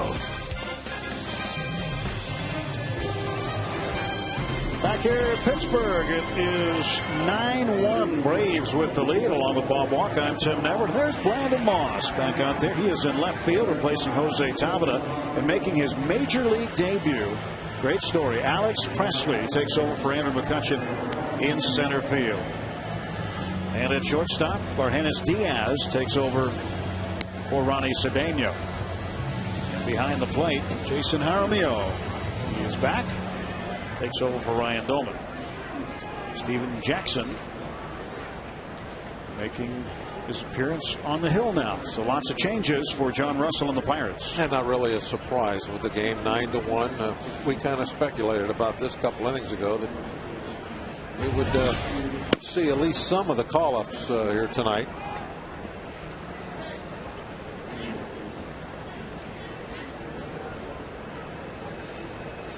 Might be McCann's last at bat. Nice stab by Jones. Terrific play by Garrett Jones to retire Brian McCann.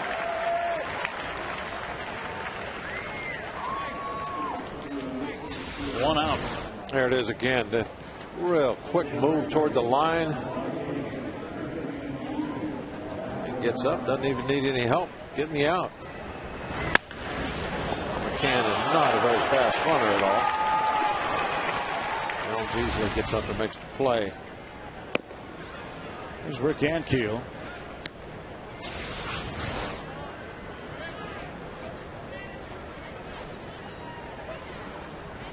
Good work by Jones. Ankiel fouls it back. 1 ball and 1 strike. Well, nice to see Alex Presley getting an opportunity. Now fitting his middle name, the name of a former Pittsburgh baseball team, Crawford. Alexander Crawford Presley out of the University of Mississippi. Pirates 8th round pick in 2006. Signed by Darren Mazeroski.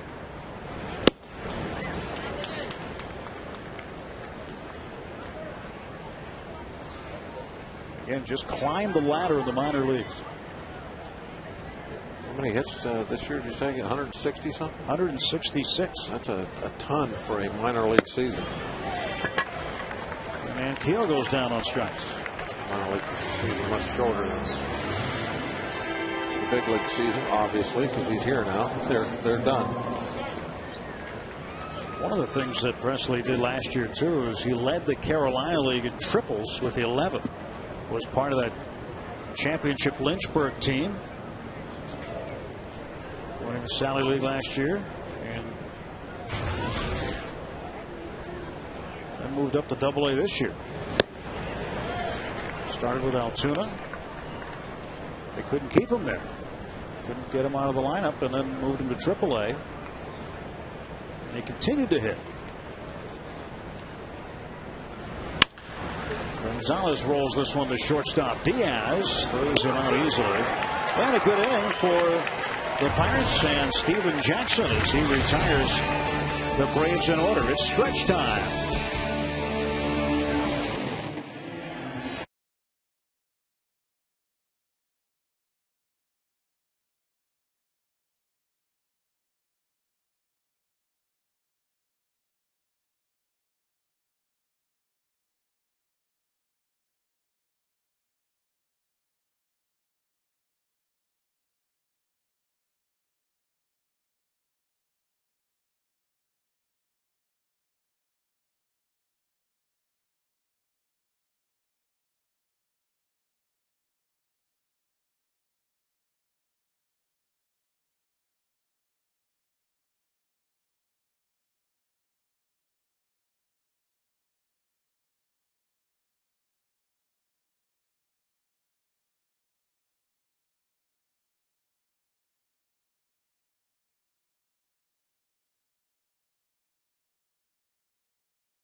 Coors Light, cold hard blast. Yesterday's ball game, last night's ball game. That's dealt wide. Delwyn Young, right-handed, going way up the second deck of the left field bleachers. That was a blast, a cold hard blast.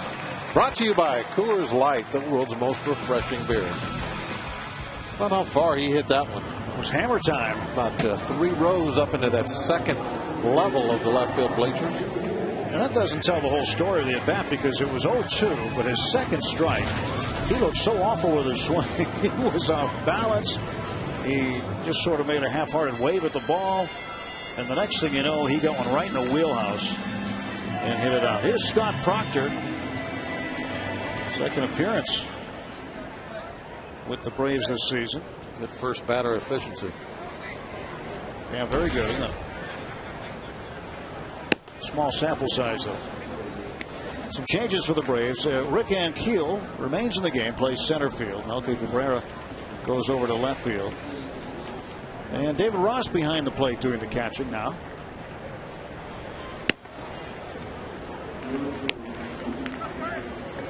So Cabrera started in center, moves over to left. And Diaz is out. Here is Argenis Diaz. Came into the 8th spot for Ronnie Cedeno. Diaz got his first major league hit this year. It was in St. Louis off of Mitchell Boggs' most recent visit to St. Louis. 3-1 the count. Left-handed Will Ledesma starting to work in the Pirate bullpen.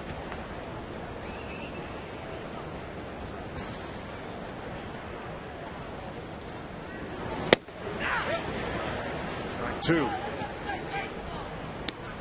Diaz, then Jason Jaramillo, then Alex Presley will get an at-bat this inning. First of his major league career.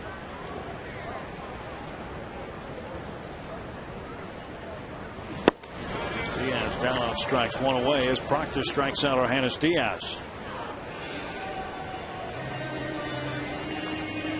Jason Jaramillo.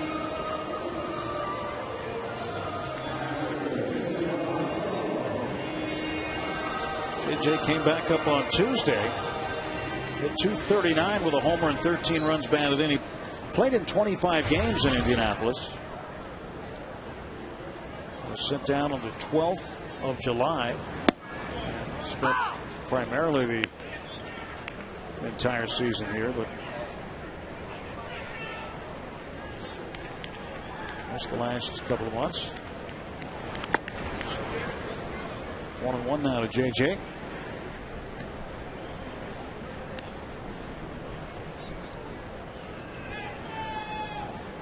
Go back to the 8th of May. Jaramillo had a career high tying 3 hits in a game against the Cardinals.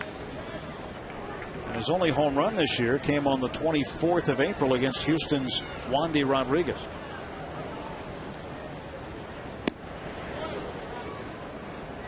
One and two.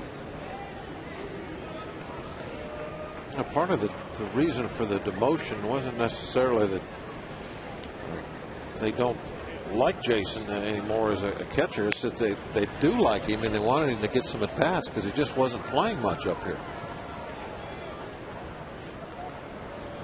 They wanted to have him down there for a couple of months and play every day. Get some, back-to-back-to-back nights where he's getting 4 or 5 at bats. This one's playable for Team Prado. 2 down. Here comes Alex Presley for the first time to the plate as a major leaguer. All SEC performer out of Ole Miss. Presley.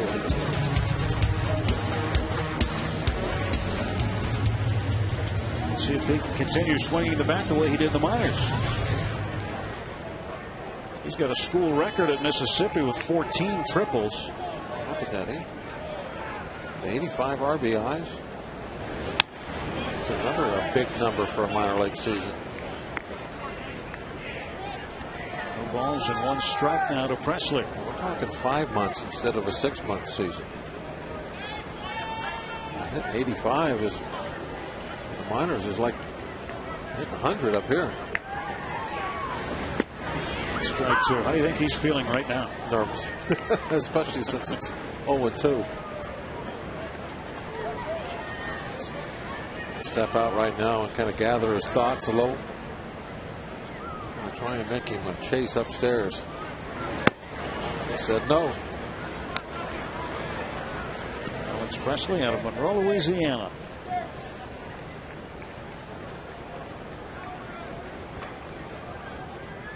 One ball and 2 strikes. Nobody on, 2 out.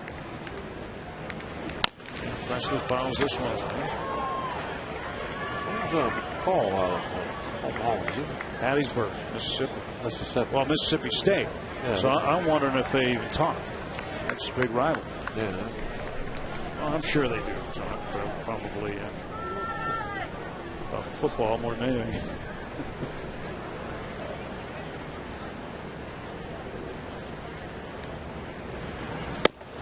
Two balls, 2 strikes.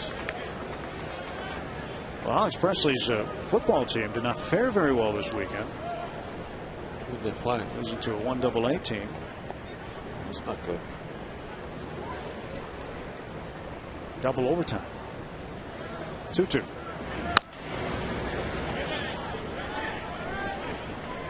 Wow. Paul Maholm's alma mater, Mississippi State, plays Auburn on Thursday, tomorrow night.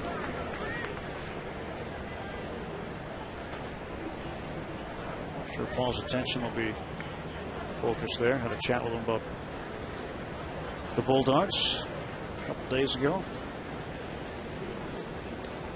2-2 pitch. And Presley strikes out. And the throw down by Ross is there. So strikeout 2-3 to put out. 3 up, 3 down for the Pirates in the 7th.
Reserve them.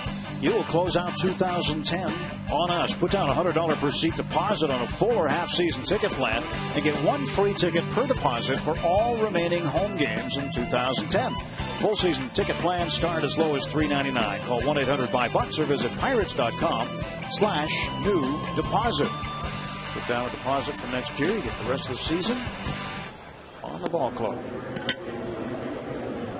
Top of the 8th. Pitcher on for the Pirates, left-hander Will Ledesma.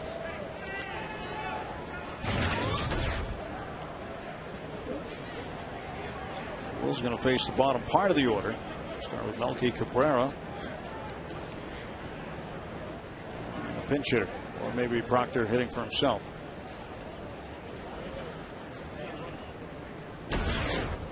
Oh, pinch hitter, Troy Gloss.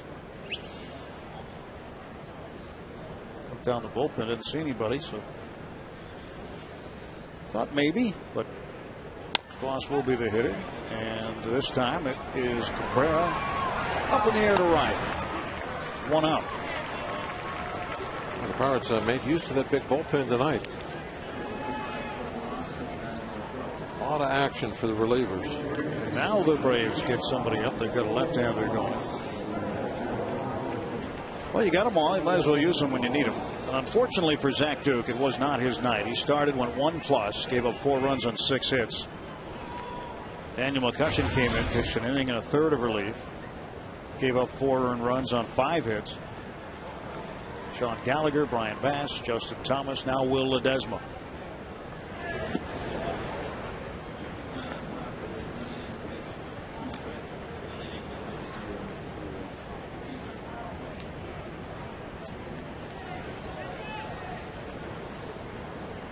Troy Gloss, very well traveled, very well decorated. Started out pretty good this year, didn't he? And then looking at his numbers now, he really tailed off. Batting average dropping down to 242. 4-time American League All-Star. He's won 2 Silver Sluggers, 2000 and 2001.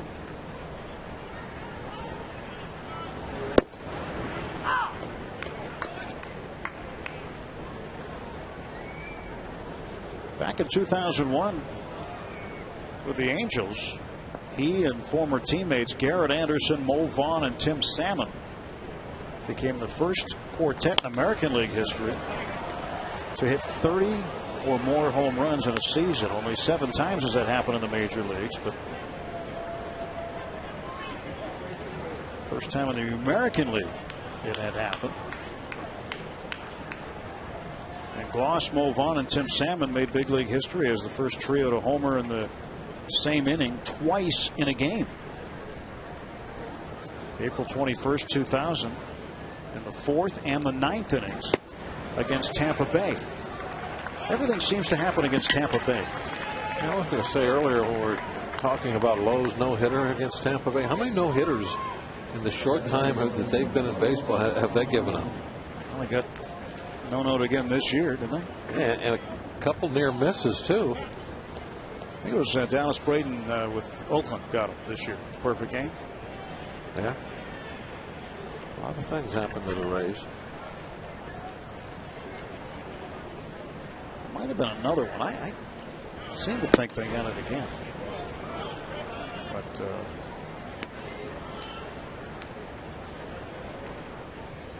well, the Floridas have 5 on the board now.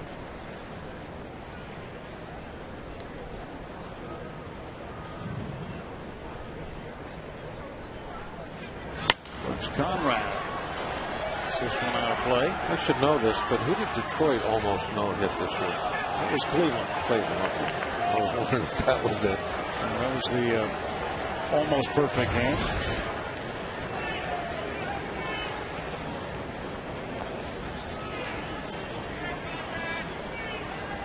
And in an interleague game, it was Edwin Jackson, then of Arizona, who no-hit the Rays this year. Jim Joyce at first base.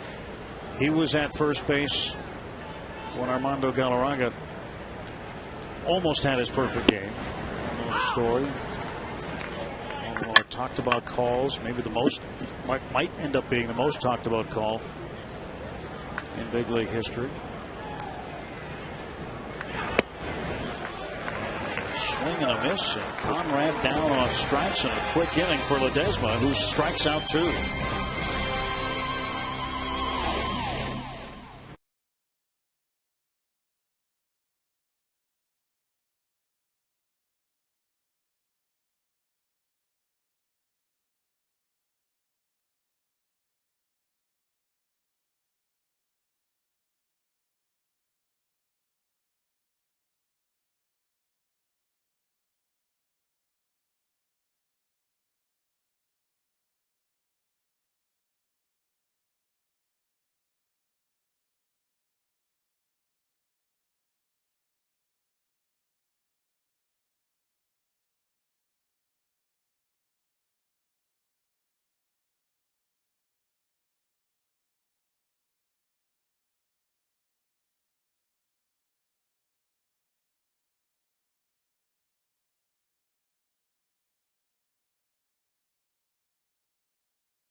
Nick Swisher, a walk-off 2-run home run against the Orioles. Yankees lead the AL East by 2 games over the Rays.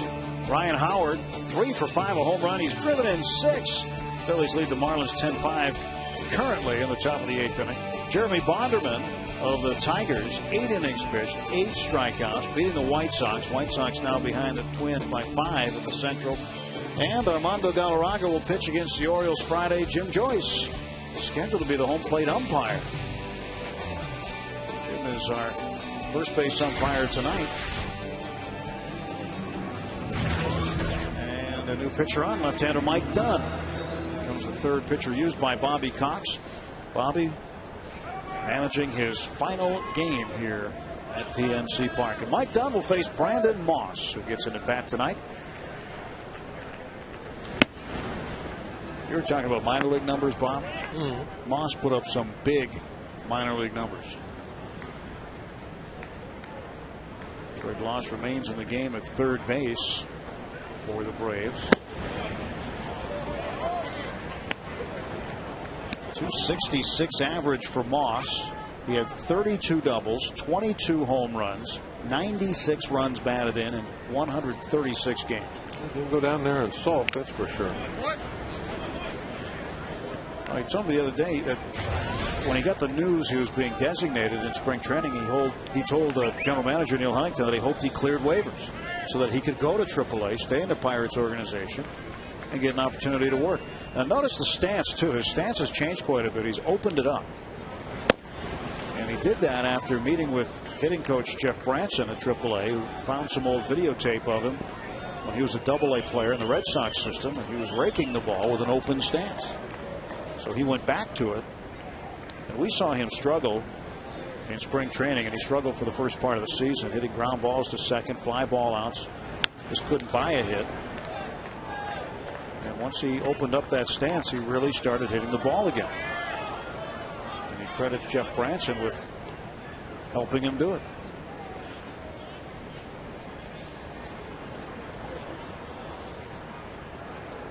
Two to Moss. And he got it. Moss goes down on strikes in his first big league at bat this year.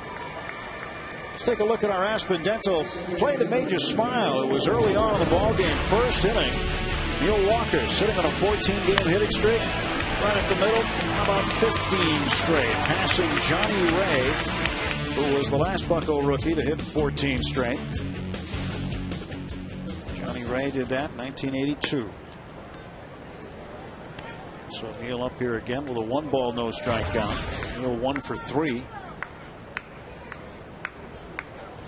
Rennie Stennett, 1971, as a rookie, hit in 18 straight.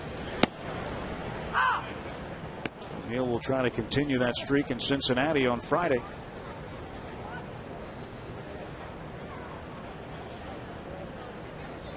Place where Neil made his major league debut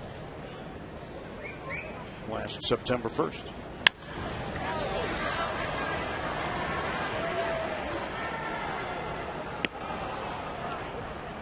I remember his first at bat too. He hit a rocket that was headed toward right center field, and Brandon Phillips made a Gold Glove type play on him to take it away. And it took him 6 more games to finally get his first big league hit.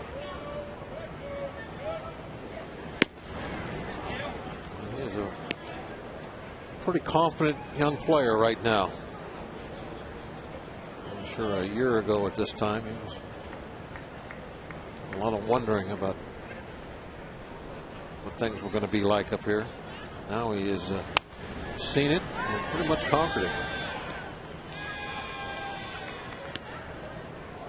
That second season is always important, though, for the young guys. For a lot of them, it seems to be tougher than their rookie years.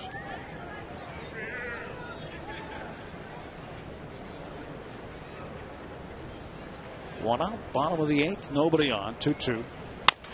Walker a chopper down to Troy Glaus. Glaus throws low. Freddie Freeman digs it out. Nice play. Freeman isn't bad over there. Maybe he isn't for defense. And you doubted me. 2 fine plays now he's made. No, I wasn't doubting you. I just Seen Derek Lee play a lot of first base, and he is something else over there. But Freeman has come up big twice. Nice pick. Well, when you look at it, you got a 35-year-old first baseman in Derek Lee, who's still very good. But he's not going to be there forever. That's perhaps the first baseman of the future for the Atlanta Braves. Getting his first big league opportunity at the age of 20.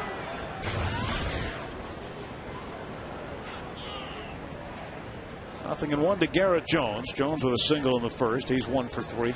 Fly to center, bounced out to first. Mike Dunn gets strike 2 on him. Jones has been a bit of an Iron Man this year. He's played in 137 of the Pirates' 139 games.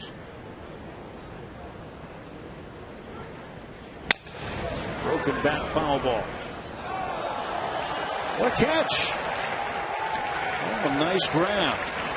Another Brave fan. They're coming up with the catches tonight. It's the second one we've seen a Brave shirt grab. Reaches in,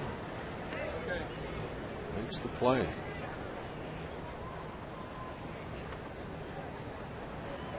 That's got to be pretty memorable when you come to the ballpark with your glove and you're able to make a play like that.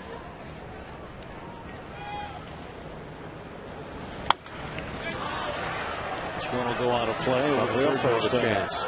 Anybody make a play? Rebound. Gonna charge that ball. Yeah, the right guy got it. Yeah, the other fan that caught the ball, Bob. I mean, Jones ripped it down there pretty well. Hot shot. 0-2 to Jones. And he chased a bad one. And Ross will come out, throw down to first base. Strikeout 2-3 the putout. Pirates go in order for the third straight inning. On to the ninth. Freddie Freeman and the Braves with a 9-1 lead.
Coming up, the AGH Sports Medicine Pirates post-game show. Highlights and analysis of this one.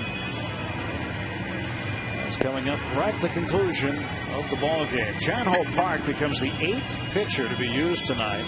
Zach Duke, Daniel McCutcheon, Sean Gallagher, Brian Bass, Justin Thomas, Steven Jackson, Will Ledesma, and now Chan Ho Park ties the team record for the most pitchers ever used in a 9-inning game. It's the 4th time it's ever happened, and the first time since the 30th of September 2007 against the St. Louis Cardinals.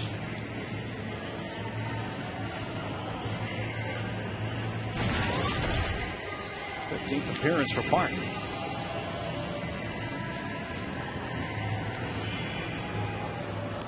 September baseball. Yep. This is the kind of thing that happens. You can do this stuff in September. A lot of people aren't a fan of September baseball. Nope. Well, it changes the game around, and it can make it tough for teams in the race. Well, it certainly has made it tough on the Braves. Pirates will win this series. But you know what? The rules are the same for both teams, so what difference does it really make? True, but don't you feel that there's a tendency for the teams in contention to stay with what they've been doing in spite of having reinforcements from AAA? Well, yeah, sure it is. Why shouldn't they? That, I guarantee you their AAA team's not better than their big league team. No, not at all. Yeah, but well, you'll see more baseball the way they've been playing it all year in September, as opposed to teams that are not in the running. Might get a guy in. But I mean, even here tonight, Bobby Cox went to the bench early. Got Conrad in, Freeman in, Van Keel, Big Ross. you know, obviously they weren't going to do that in a close game. They haven't done that the last two nights. And in a close game, we're not going to do that. You're going to play your play the guys that you think are going to give you the best chance that you can win, especially if you're playing somebody that is in a race. Nice play by Walker. Covering a lot of ground over there tonight. One away. Eric Hinsky will come up next. Hit.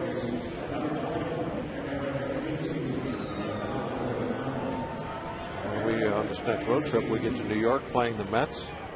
Watch the fine play by Walker. You might see even more September call-ups playing on both teams, but neither team is in the race. Eric Hinsky smashed it down to first. Nice play by Jones, and there's two down. Well, we don't have any responsibility to anybody else to, play our regular starters against the Mets. They're not going anywhere. But when you're playing St. Louis, for instance, Cincinnati, those are two of the clubs we're going to play in the last road trips. Cincinnati this one, St. Louis on the last one. Of course, St. Louis might not still be in it by then, but they could, I guess. Then you have a little bit of a responsibility, I think, to do your best to win that game. To a certain degree, anyway.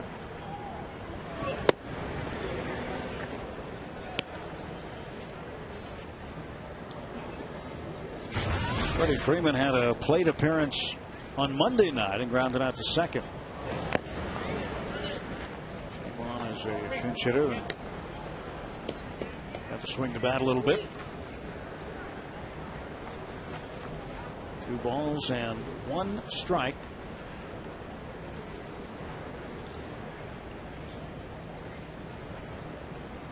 Chan-Ho Park with 2 quick outs. Delivered. Hot shot. Diaz has it.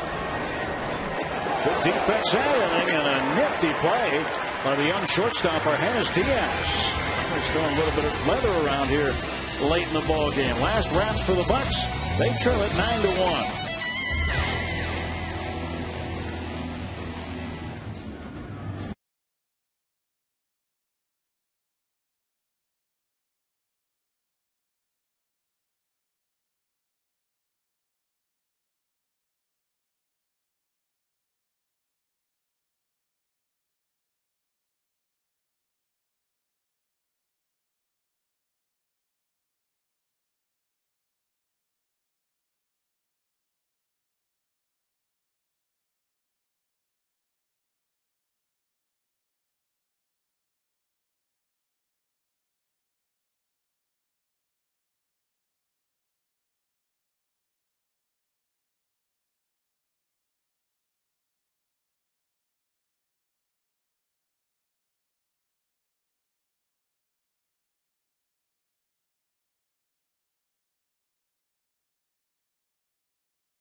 9 runs on 14 hits for the Braves. 1 run on 8 hits for the Bucks. Alvarez will get a chance to hit. We'll also get our first look at Pedro Siriaco. Siriaco will bat this inning as well. And Russell will send him out there. Also, due up, John Bowker. So Siriaco's going to hit in the pitcher spot, which is the 6th spot. The double switch that brought Jackson in. There's Pedro. Pedro's got 2 hits tonight, 2 for 3. It's been a tough night all the way around. Pirates have sprayed some hits here and there, but haven't had more than a single. Every one of their hits has been a base hit.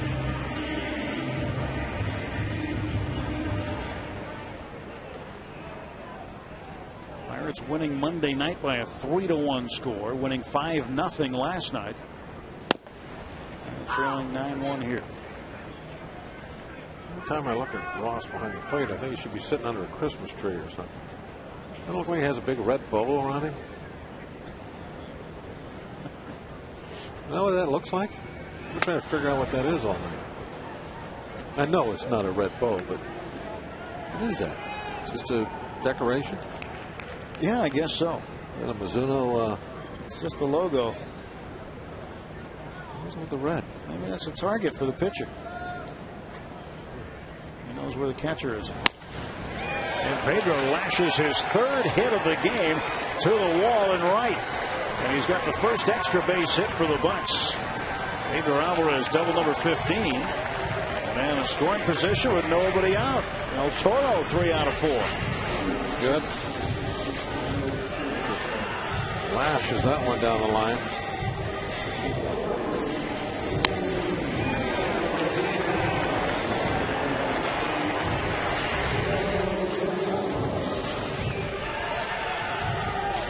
We'll see Pedro Siriaco for the first time. He was acquired along with Chris Snyder from the Arizona Diamondbacks at the trading deadline, and the deal that involved DJ Carrasco, Bobby Crosby, and Ryan Church. Pirates feel pretty strongly. He's a good shortstop prospect. He's a speed guy, right? He can run. Good glove man as well. He was in the Futures game this year. All-Star weekend. In 119 minor league games, hit .265 with 6 home runs and 57 runs batted in. He was rated by Baseball America as having the best infield arm in the Arizona organization each of the last 4 seasons. .281 with Indy. 32 games there. Pedro Siriaco, 2 balls and 1 strike. Nobody out, bottom of the 9th. Alvarez at second base.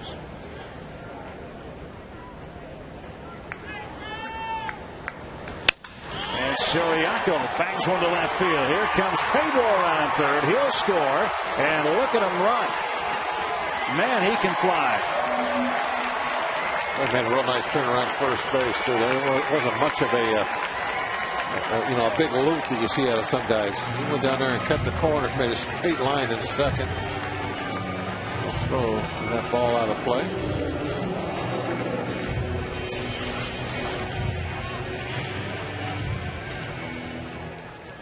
First major league hit for Siriaco.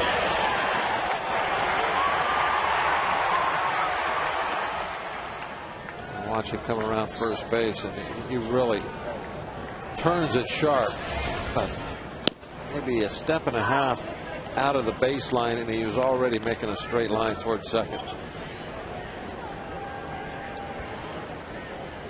Put that ball somewhere safe.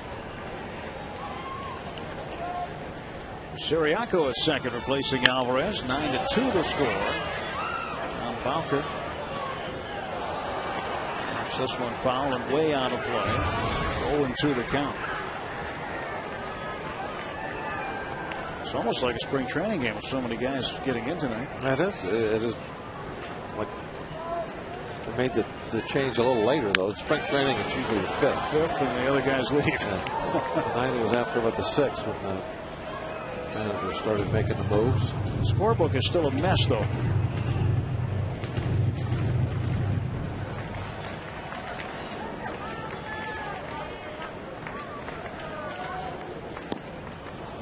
Hopper takes 1 ball and 2 strikes.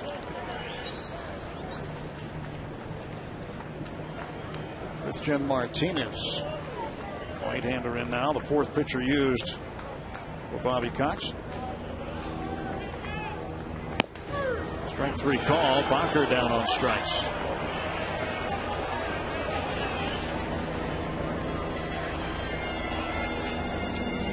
And it's Diaz.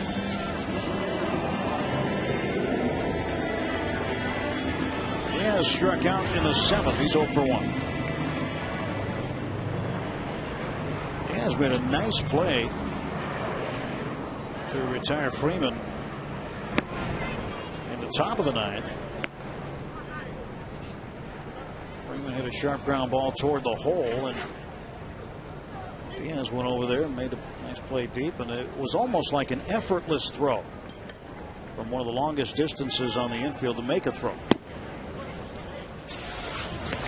Just nice and easy with the throw here. Moving to the outfield as he threw that ball. Quick release on target. You really have to have a lot on it when you do that. Ozzie Smith didn't have a rocket arm over at shortstop. It didn't seem to bother him. He always had the very accurate throws and very quick release.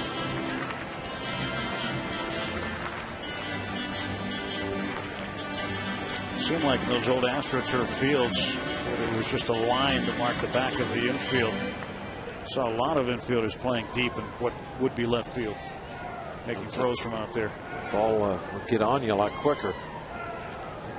Back up as far as you dare to try and give yourself a little lateral range. A little faster when it was all turf. But the trade-off was not very many bad hops for middle infielders anyway. That true hop coming off the turf. Now they have to deal with the grass and the dirt. That's a fair ball right out in front of the plate. Diaz is out. 2-3 goes the put out. The Pirates down to their final out tonight. That ball at 5 inches. I'd be surprised. It just sat in front of home plate. And it didn't hit anything hard. Definitely hit a soft spot, just rolled out there a little ways. Here O'Neill and Ross talking things over. At the catcher fraternity. In spite of the activity here tonight, the Pirates, all in all this series, recorded themselves fairly well, winning the first 2 games, taking 2 of 3 from the Braves. Troy Tulowitzki with 2 home runs for Colorado tonight. The Rockies continue to play well.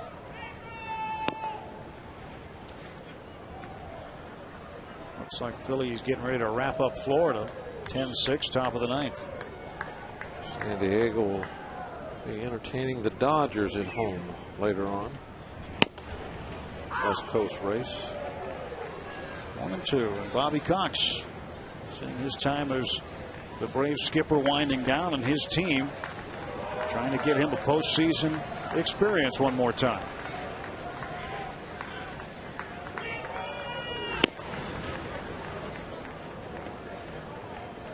Two and two.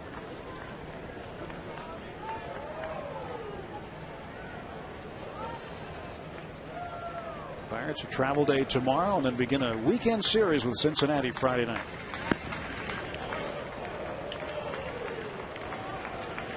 Only one more homestand.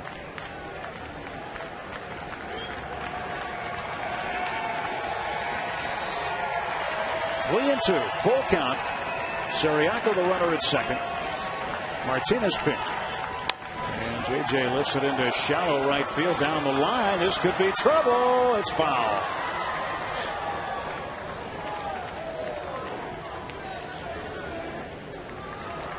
What'd you call that earlier? The Bermuda Triangle? Yeah. That's what that spot is. Especially if you have the outfielder shading, toward that gap at all. It's just nobody can get there in time. And certainly nobody can get there in time to take charge. That's what sometimes makes it a dangerous play. If somebody knows they're going to make that catch, they can call it early enough. Give the other two guys a chance to peel off, get out of the way.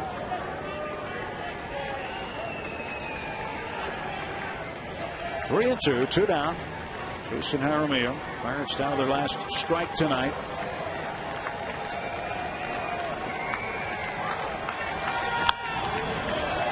They'll have another pitch.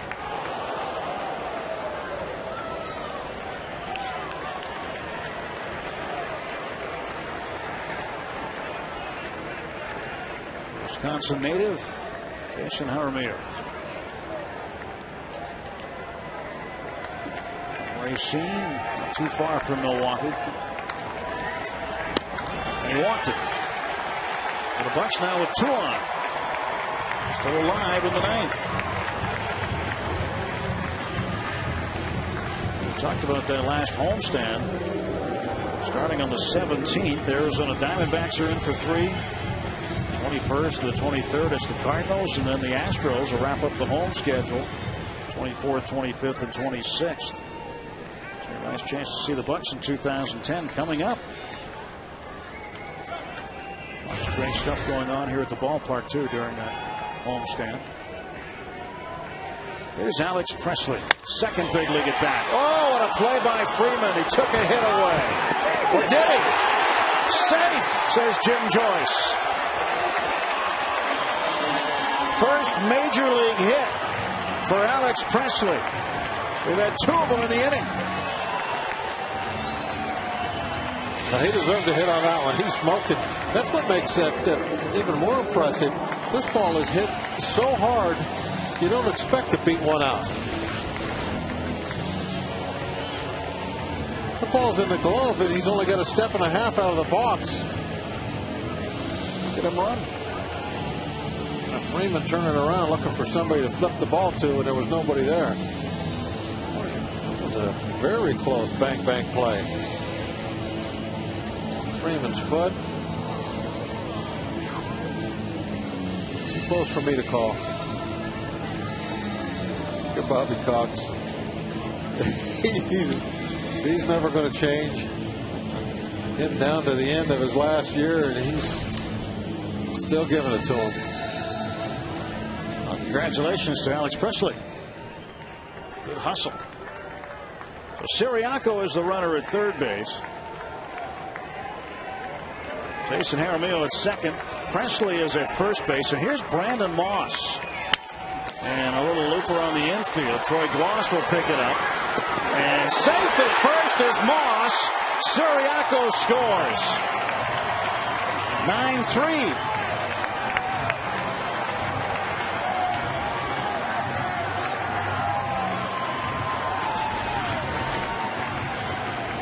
Not exactly a rocket, but it'll do the job. Boy, Moss just saw it off. Bobby Cox.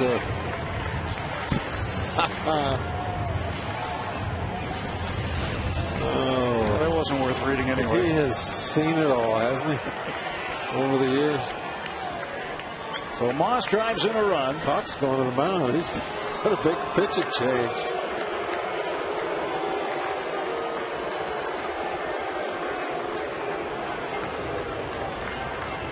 He wants the left-hander. So he comes out to get Martinez. They'll try to turn Neil Walker around to make him bat right-hander. It's Billy Wagner. Columbia Gas. Call to the pen's been made.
Wagner trying to finish things up. 2 outs.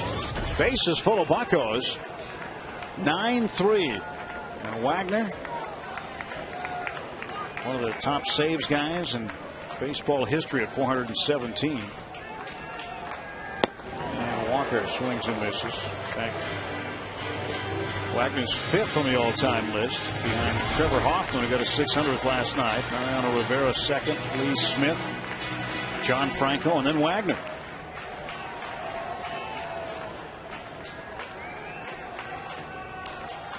Here comes the pitch to Walker. Foul tip. Strike 2. He's not throwing 100, but he still brings it up there pretty good. Very useful left-hander was throwing the mid-90s. 94, 95.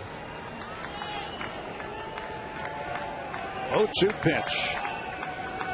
And he struck him out. That's career strikeout number 1,173 for Billy Wagner as he gets Neil Walker to end the ball game. And the Pirates go down by a 9-3 score. And Bobby Cox, in his final game managing at PNC Park, has won it after losing the first 2 of this series. So the Pirates take 2 of 3 from the Braves, and Bobby Cox, as a skipper, says goodbye to PNC. Derek Lowe the win, Zach Duke the loss in a game that took 3 hours and 10 minutes to play here tonight. A great baseball man. Hopefully we'll still be seeing him when we go to Turner Field in Atlanta. But the managerial career of a Hall of Famer is winding down.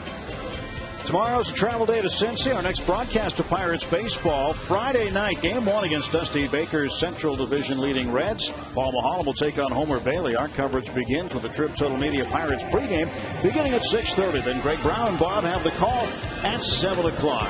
Once again, our final score tonight: Braves 9, the Pirates 3. For Bob Walk and our entire FSN crew, I'm Tim Neverett, reminding you to stay tuned. The AGH Sports Medicine Pirates postgame comes up right after the break. Pirates take 2 of 3 from the Braves after falling in this one tonight.